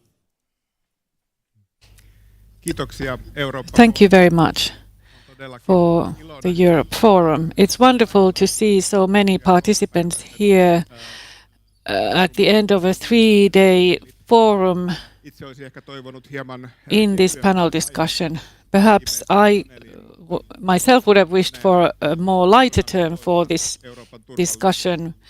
However, the security situation is a heavy subject, but it is an extremely important subject and linked to the European Union, and therefore I'm honored and happy to be the moderator for this discussion. Our team today is Europe's security order, and we intend to look at this situation in terms of the security system architecture and questions pertaining to that. Perhaps some questions are rather speculative since the war is still present, ongoing on the European soil. And perhaps the bigger question is what type of possibilities there are to return to this rule-based situation, rule-based security order, when Russia's aggression goes against the UN Charter, the OSCE fundamental principles, and against all the structures that were created after the Second World War. And many estimate that this system is now crumbling and in a very bad shape. Of course, here it's also possible to consider whether it's possible to return to the cooperative security order to a situation where security is built in a way that we try to go against the Russian threat within NATO and the EU. Perhaps that is a more challenging question pertaining to the cooperative security order. However, we intend to look at that item as well in this discussion, and I'm very pleased to have very expert participants here. We have Heidi Hautala, former member of the parliament, MEP and minister, and also earlier the Vice President of the European Parliament, and she's very well known in Finland for her commentary and expertise on Russia. And then we have Klaus Korhonen. He's also the chairperson of the FIIA board, a well-known face to Finnish citizens in the media. He was from 2019 to 2023 the head of NATO representation and had a very crucial role when Finland joined the NATO. And he's the one who handed over our application to the NATO General Secretary. Very long experience in these matters and different type of tasks. And then Sini Kukkasaari, I'm sure you all know her, a long-term colleague of mine from the FIIA and a research fellow on Russian affairs, actively participating in public debates in Finland and more widely in Europe. Now, when I considered this particular theme, so I thought that perhaps we should first look at the situational picture in terms of security in Europe, and what type of factors define this situation also in the future? It's not only about how the situation evolves on the front in Ukraine and when possibly the war comes to an end, what type of peace will reign. So perhaps we could first start by looking at the different actors. First, let's look at Russia. And here I would like to ask Heidi Hautala, in this current situation, are there any indications that the Russian objectives or Russian policies would change in terms of Ukraine? Are there growing pressures in this direction? Have you sensed these type of trends, for instance, among the civil society, pressures that would force Russia to re-evaluate their objectives? No, I do not notice any considerable changes. I think that this sort of attrition warfare continues, and then new deployment will take place to have new soldiers on the front. But where could we see counterforces developing, if it's ever possible? Well, I do think that the family members, the mothers and grandmothers of the soldiers who are sent to the front, otherwise I don't see how it might happen. It's interesting to see that even though it is said that part of the Russians who left Russia because of the war in 2022 springtime returned back to Russia, but it's difficult to believe. I meet a lot of Russians living in Finland who actively participate in the opposition in Russia. So amongst here in Finland, we have this diaspora, interesting diaspora living here in Finland, and it's a pity that we haven't really taken up contact with them. They have their own organizations, they oppose the war, they want to support Ukraine in practical terms. So this emigration wave that we have living here in Finland, and they will probably live here for quite a long time in Finland and elsewhere in Europe. And at some stage, I think that they could also be a group putting pressure on Russia. But when we look at, for instance, the exchange of prisoners, it was a weird exchange. It did happen, but it didn't help anything. It didn't solve anything. Now, more on the links to Russia. You have links to the civil society there, and the diaspora that you mentioned is some sort of a window for us to look into Russian affairs. Well, research links between our research and Russian ones have been cut off. Is it possible to get information from Russia? Indeed, it is. It is, as you said, these new immigrants act as a window for us to see what happens in Russia. So I think we should increase our cooperation with them. European Parliament has been quite active with this and will be in the future. I realized that Ville Niinistö was elected as the chairperson of the Russian committee, since no parliamentarian cooperation is taking place with Russia. So I suppose that in that particular committee things can be done to a certain extent and see what some things through this window. And then Sinikukka, perhaps this from the perspective of the EU, are there pressures for any changes to take place in Russia's actions? Well, I do not necessarily think that Russia could never change. It can change, of course. However, I think that the key in terms of Putin's Russia is external pressure. External pressures that would force them and him to change Russian policies. I wouldn't bank on hoping that Putin would one day wake up and decide to change his policies. Now, if we look at the background here, I can say that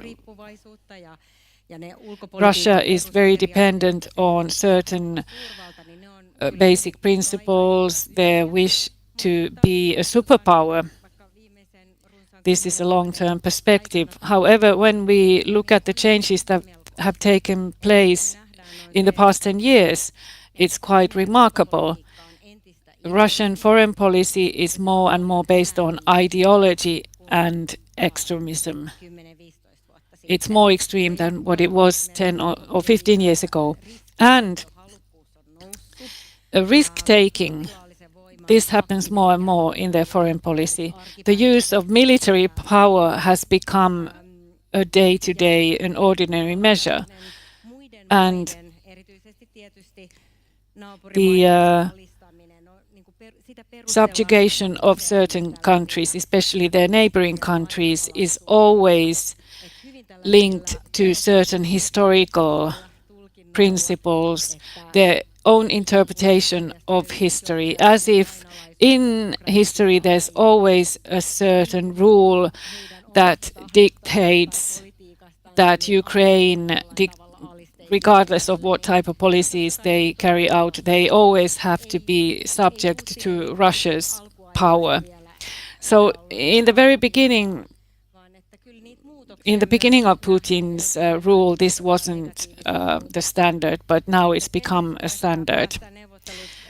Well, I don't think that we will be able to sit at the negotiation table and start to build a rules-based security order in Europe in Putin's lifetime.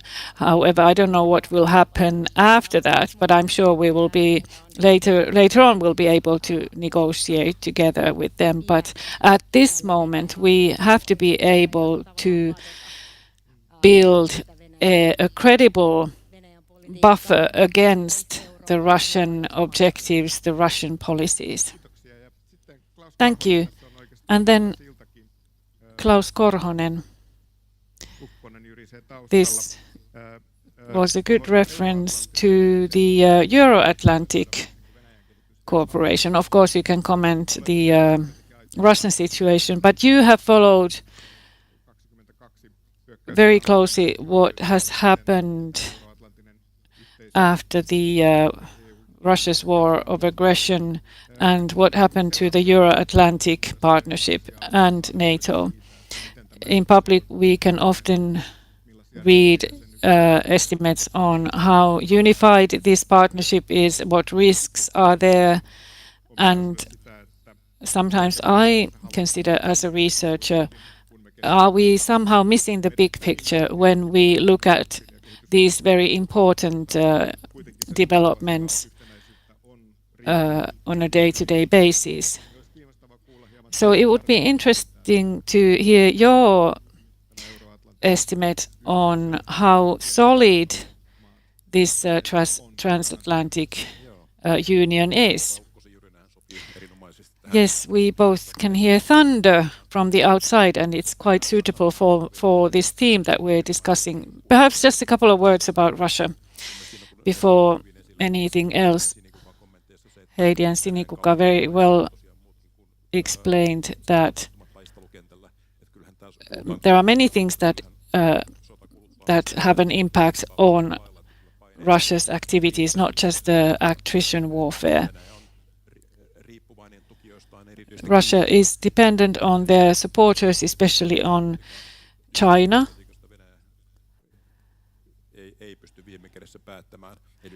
And of course, Russia cannot decide what China will do. If China all of a sudden decides to step aside, to keep a distance from Russia, then that will have an impact on them. Now, then the transatlantic community.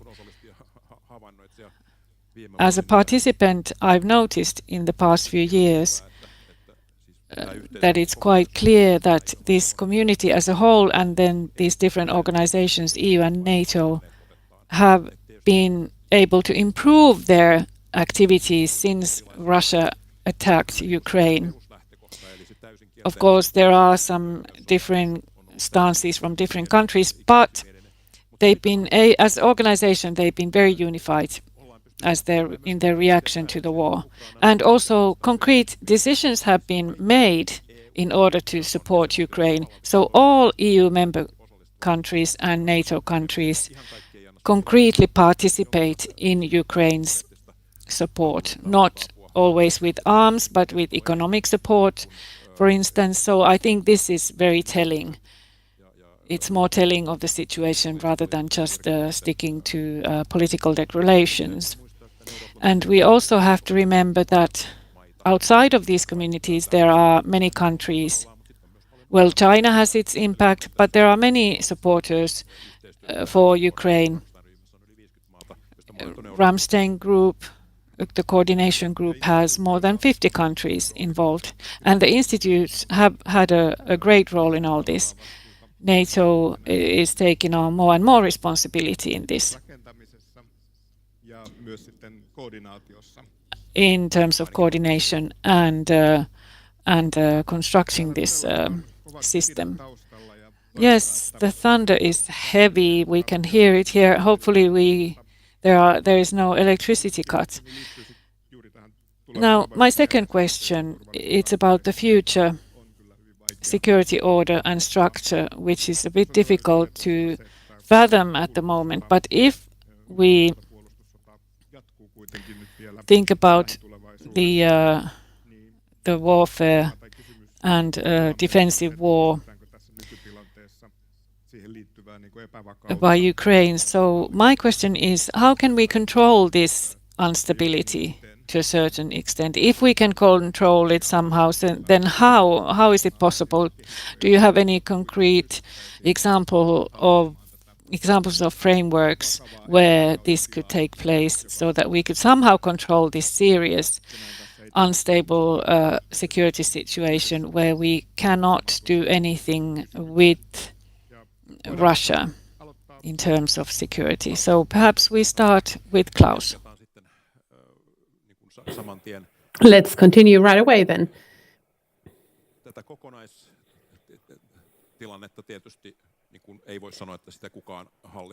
You can't say that anybody is in control of this overall situation. It is the sum of a number of factors, and the dynamics are unpredictable to some extent. But we can say that all operators, all players here have a need for some kind of risk control, risk reduction. Even Russia is hesitant when a scenario is there that could that the war efforts could cause a nuclear disaster. So even Russia has these concerns. So we need to have the channels open if ever any such discussion could have added value, and it will not jeopardize Ukraine. I have been working with arms control a lot, and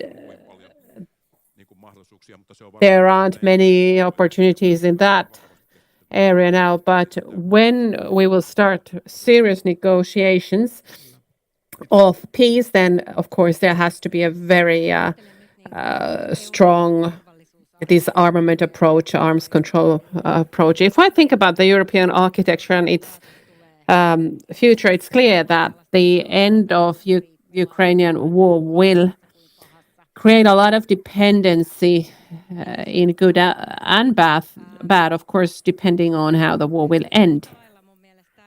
And just as important as the outcome of the war is how well we can integrate Ukraine and, for example, Moldova into the European cooperation and the European community. And if we can create a Europe where some countries are fully sovereign countries and other countries are just to some extent sovereign, that they would not have the right to decide about their own security, political solutions, for example. And this kind of a scenario I consider a great threat, because then the whole Europe and the European norm base will change. If we accept that we have two-tier people that in Europe, that means that our norm base is closer to the Russian view than what the European values and norms today mean to Europeans. And we should keep in mind that discussion and dialogue with Russia at any price is just as risky as a political choice. And in my opinion, it is more important that we hold on to the European norms and values that are important to us. And if Russia does not want to share them, that's another thing. We just need to live in such a world and wait for that day where we will have more common denominators with Russia. But us starting to compromise the very important, say, OSCE or other basic principles, that's very dangerous for us. Heidi. I remember a peculiar Q&A, not a discussion. There was a seminar for the Ambassadors' Day in Helsinki, and Foreign Minister Tuomioja had invited Foreign Minister Lavrov there. This time, of course, there was the Swedish Foreign Minister. And he got the first question. I got the first question to ask, and I asked, is it true that Russia is looking for a brand new world order where the United Nations, the European Security and Cooperation Organization will be overlooked or neglected? And he gave about a 30 minutes lecture. This was back in 2012, if I recall.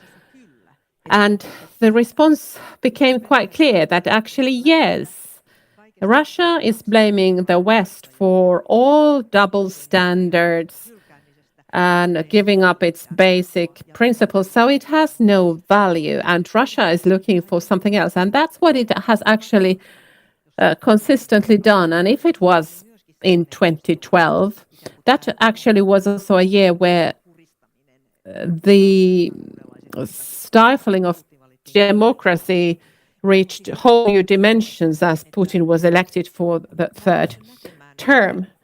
But I can't see Russia placing itself into the old pattern. And you can remember the dramatic Christmas of 2021, where Lavrov started sending letters to all sorts of countries asking for security bailouts for the country.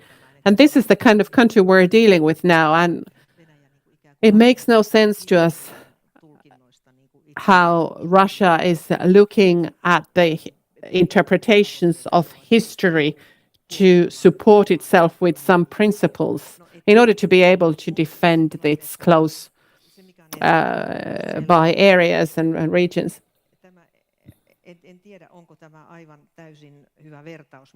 I'm not sure if this is a proper comparison, but I think Russia should experience the year zero that Germany faced after the war before it can build up democracy or any common system with the rest of the world. And this is not in sight, and we haven't got much hope when the OSCE will turn 50 years old very soon, and Finland had actually planned big celebrations for that. But all this has crumbled down. We don't have it.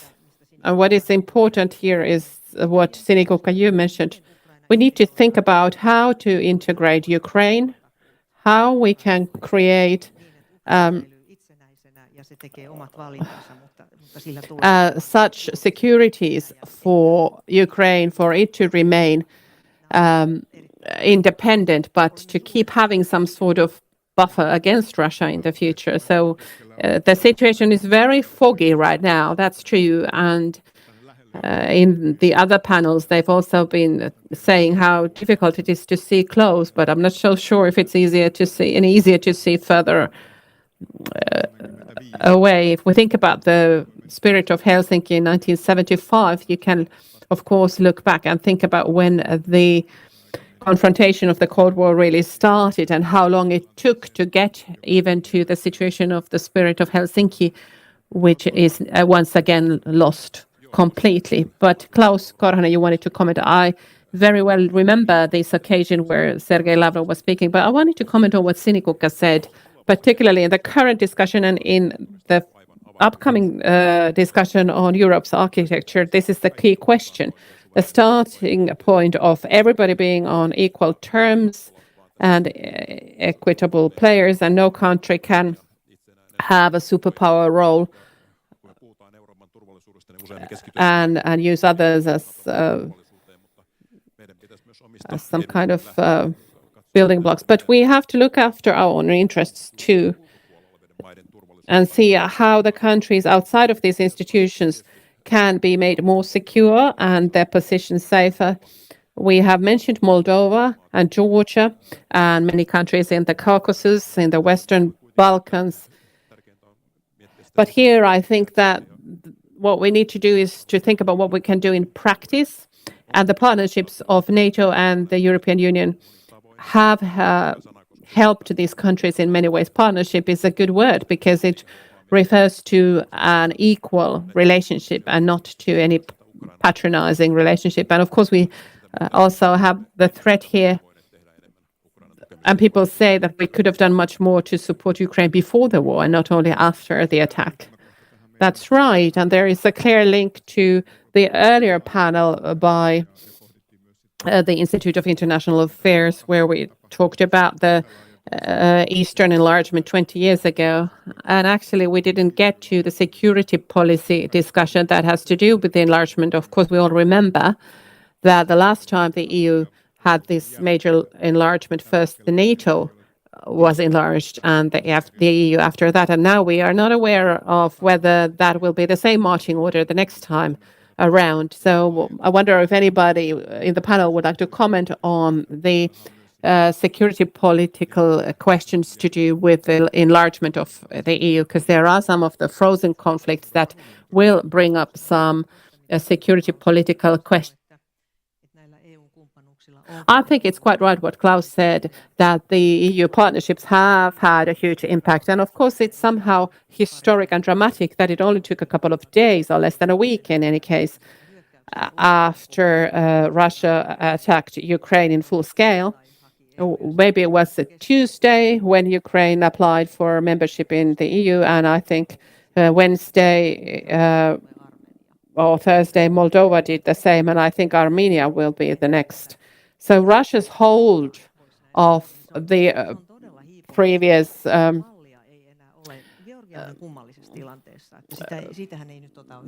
dependent countries, colonies, is no longer there.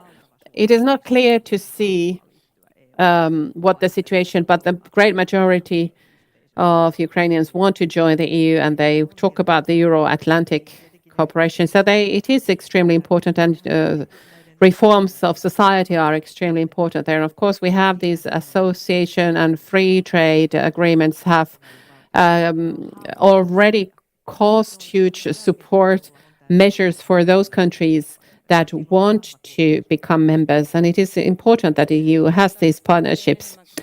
But we are talking about much more than simply partnerships here. Ukraine, after all, is a candidate country, and its accession process is underway. I think we need to hold on to that by all means. And what the previous panel clearly showed was that if the EU will not be able to enlarge or does not want to do that, or does not want to integrate Ukraine into this European project, that will have a very hard and bitter price tag too. I think that if we will not be able to do that in political terms, the significance of the EU globally will be diminished in real terms. And if we can't hold on to our own principles and starting points, the EU will appear very weak. And I think that will also have a big significance on the EU's international role. Thank you. At this part of the panel, we have about 15 minutes left. I would like to ask for questions within the audience. So please raise your hands if you have any questions. We have also a microphone. I can see one hand here. Unfortunately, I can't see who it is. If you could please introduce yourself. Heikki Rautvuori. I come from Helsinki.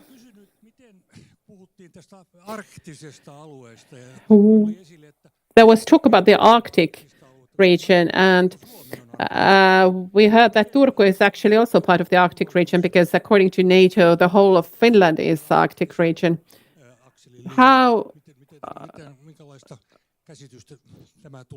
What is your understanding of the Arctic question here? Thank you for a good question. Are there other questions perhaps at this point? No. Yes, right there.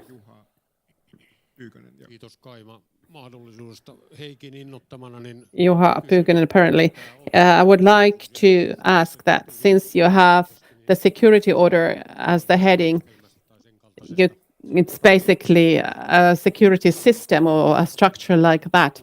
When I first studied this in the early 1990s as an academic thesis, there was the OSCE. I think it's been mentioned a couple of times, but not that many. The UN, of course, but in the context of Europe, the UN is not really discussed. But 10 years on, will we have other functioning operative security system organizations apart from the NATO and the EU? And if that will be the case, wouldn't it be ideal if you think about the division of work here? Thank you for this good question as well. And at least I can't see. Yes, one more question here in the front row.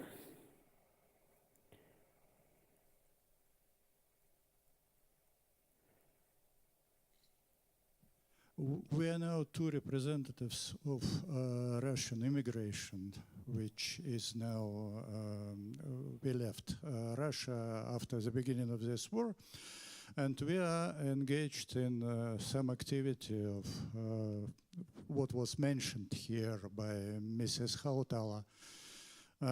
Actually, a few days ago, we published with my colleague Ksenia Torström, who is one of the leader of Russian organization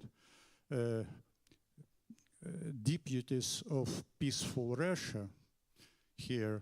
We published the column in Turun Sanomat about the lost opportunities of cooperation with Russian opponents of Putin here. Do you think that in this issue everything is good? Because I know that people are now living, about 1 million of people left Russia, and now about 40% of them come back to Russia. And those are people who may come back, because many people, they are just under criminal persecution here. They are, it is just dangerous for them to come back because they went to jail immediately. But I know many people who are very disappointed by the current situation. And could you somehow comment, do you think that this interaction with Russian window, as it was said here, for communication with Russia, now is satisfactory, or something is not Right. Okay. Thank you. Thank you very much for that question as well. So we have at least 3 sort of themes and topics. The first one, was there still one question or no? So the first one was Arctic, and Arctic, perhaps even security architecture, the idea of zone of peace and Arctic governance functioning. Of course, that has changed. And the second question was about the organizations and the EU and NATO in particular now taking the forefront. And then the final question about would it be more people-to-people interactions and the question of immigration. So if we start with the Arctic, and I think Klaus, you wanted to. And we switch to English. We can actually speak Finnish. I'm sorry I summarized those in English. But I think we can continue. Me voimme jatkaa suomeksi ja there is a translation going on. So Let's continue in Finnish because interpretation is provided into English. Yes, we'll make a democratic decision on this.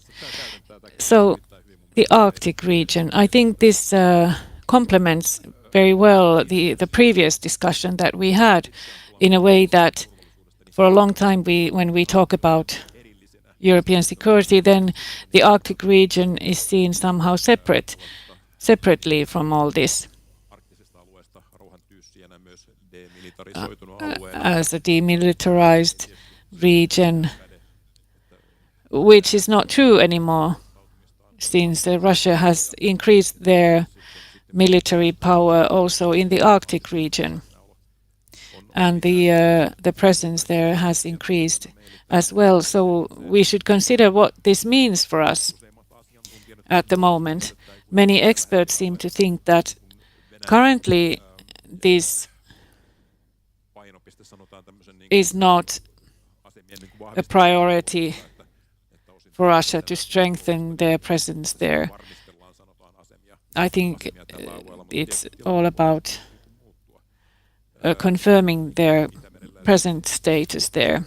Of course, it can still evolve, this situation, and in the Baltic Sea, we have to see what happens there because it's also very closely linked to the Arctic area. And this security system. Now, these sort of permanent security structures are necessary internationally, not just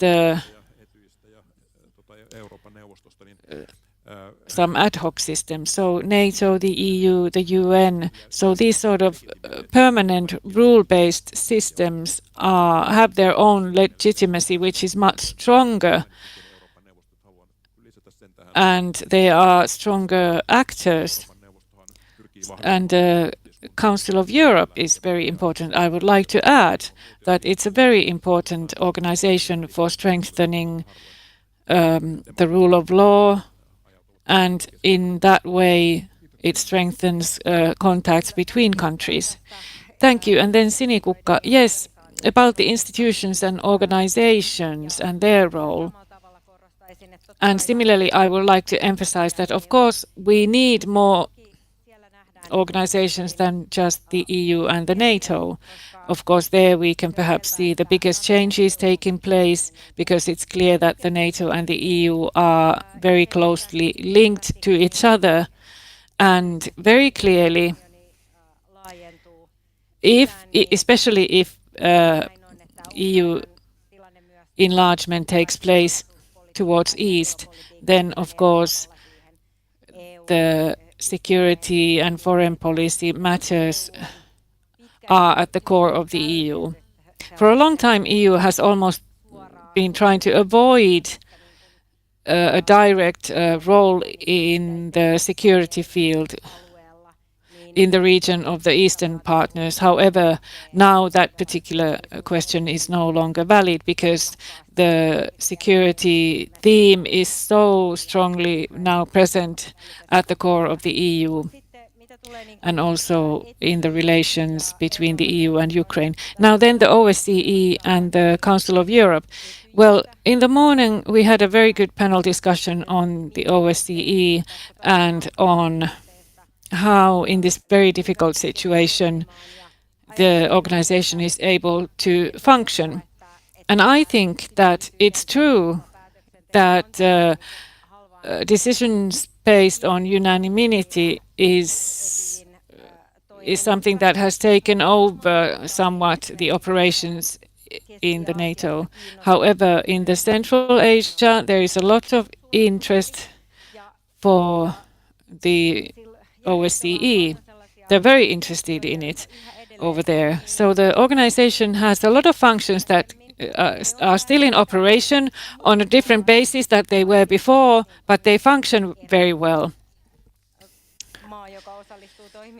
Well, one country that participates in its activities, or two countries actually, I think, perhaps feel that the organization somehow develops added value and is very useful for them. So for what reason then this kind of structure should be dismantled if just a couple of countries are against? So I think these type of organizations in the field of security are very valuable, and we should really hold on to them regardless of this very challenging situation. And of course, the Council of Europe is very important. It's also an organization where Russia was a member, however, is not anymore, at least officially, it's not counted as a member state. But this organization provides added value to its other members. It's very important. Perhaps of course, we cannot force anybody to participate in that organization, but the values there are very important and they're valuable for other members. Yes, as this, we just heard the Council of Europe and OSCE emphasized. Sinikukka, it's very important what you just said. The Council of Europe and the OSCE have operations, they are functioning very well. The observation of elections, for instance, I participated on several occasions as an observer in elections at the Caucasus in Uzbekistan. And then there is the media ombudsman, and other very important functions are being carried out in the organization. So we really have to hold on to that. We should not let these organizations somehow be ruined just because Russia is not supporting them or is requiring certain safety guarantees. So I think that we have to think about all this.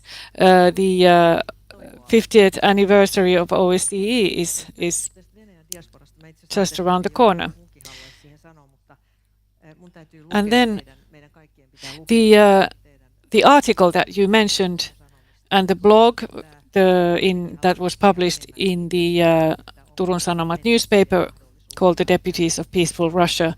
Yes, you mentioned the lost opportunities that we should have made use of with contacts to Russians.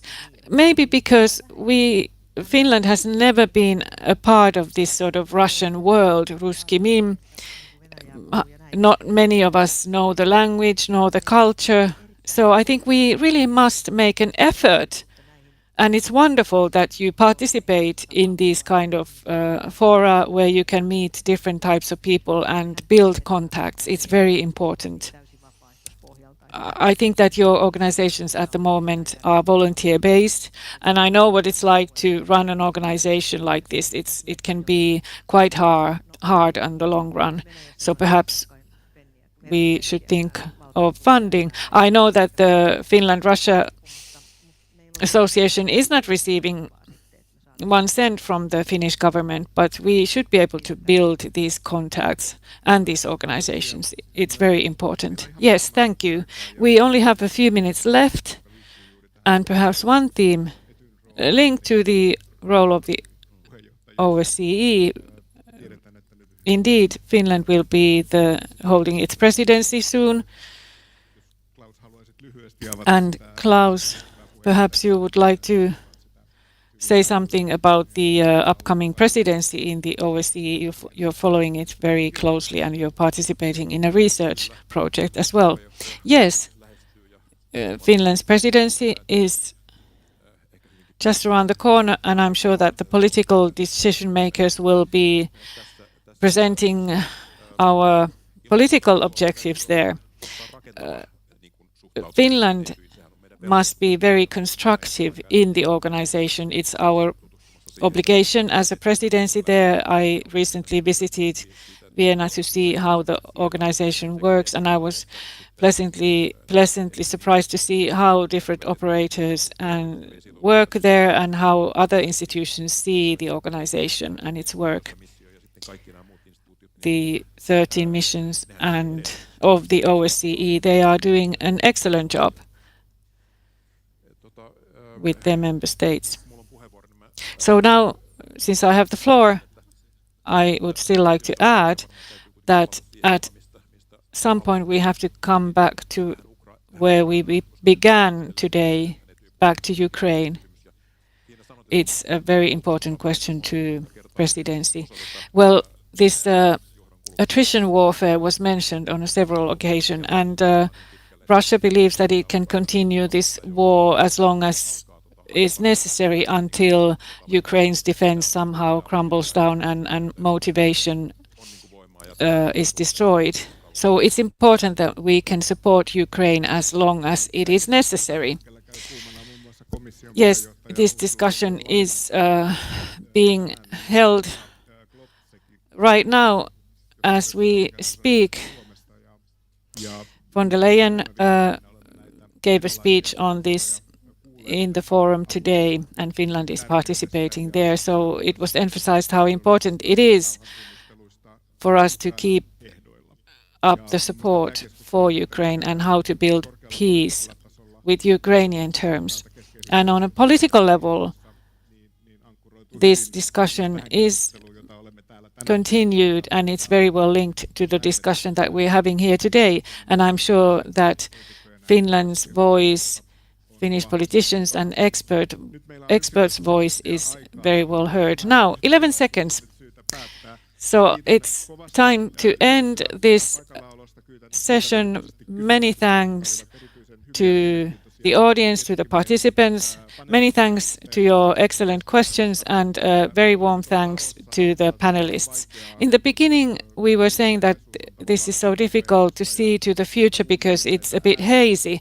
Well, I was listening to the voices in the background here. Instead of talking about a haze, actually we talk about the future being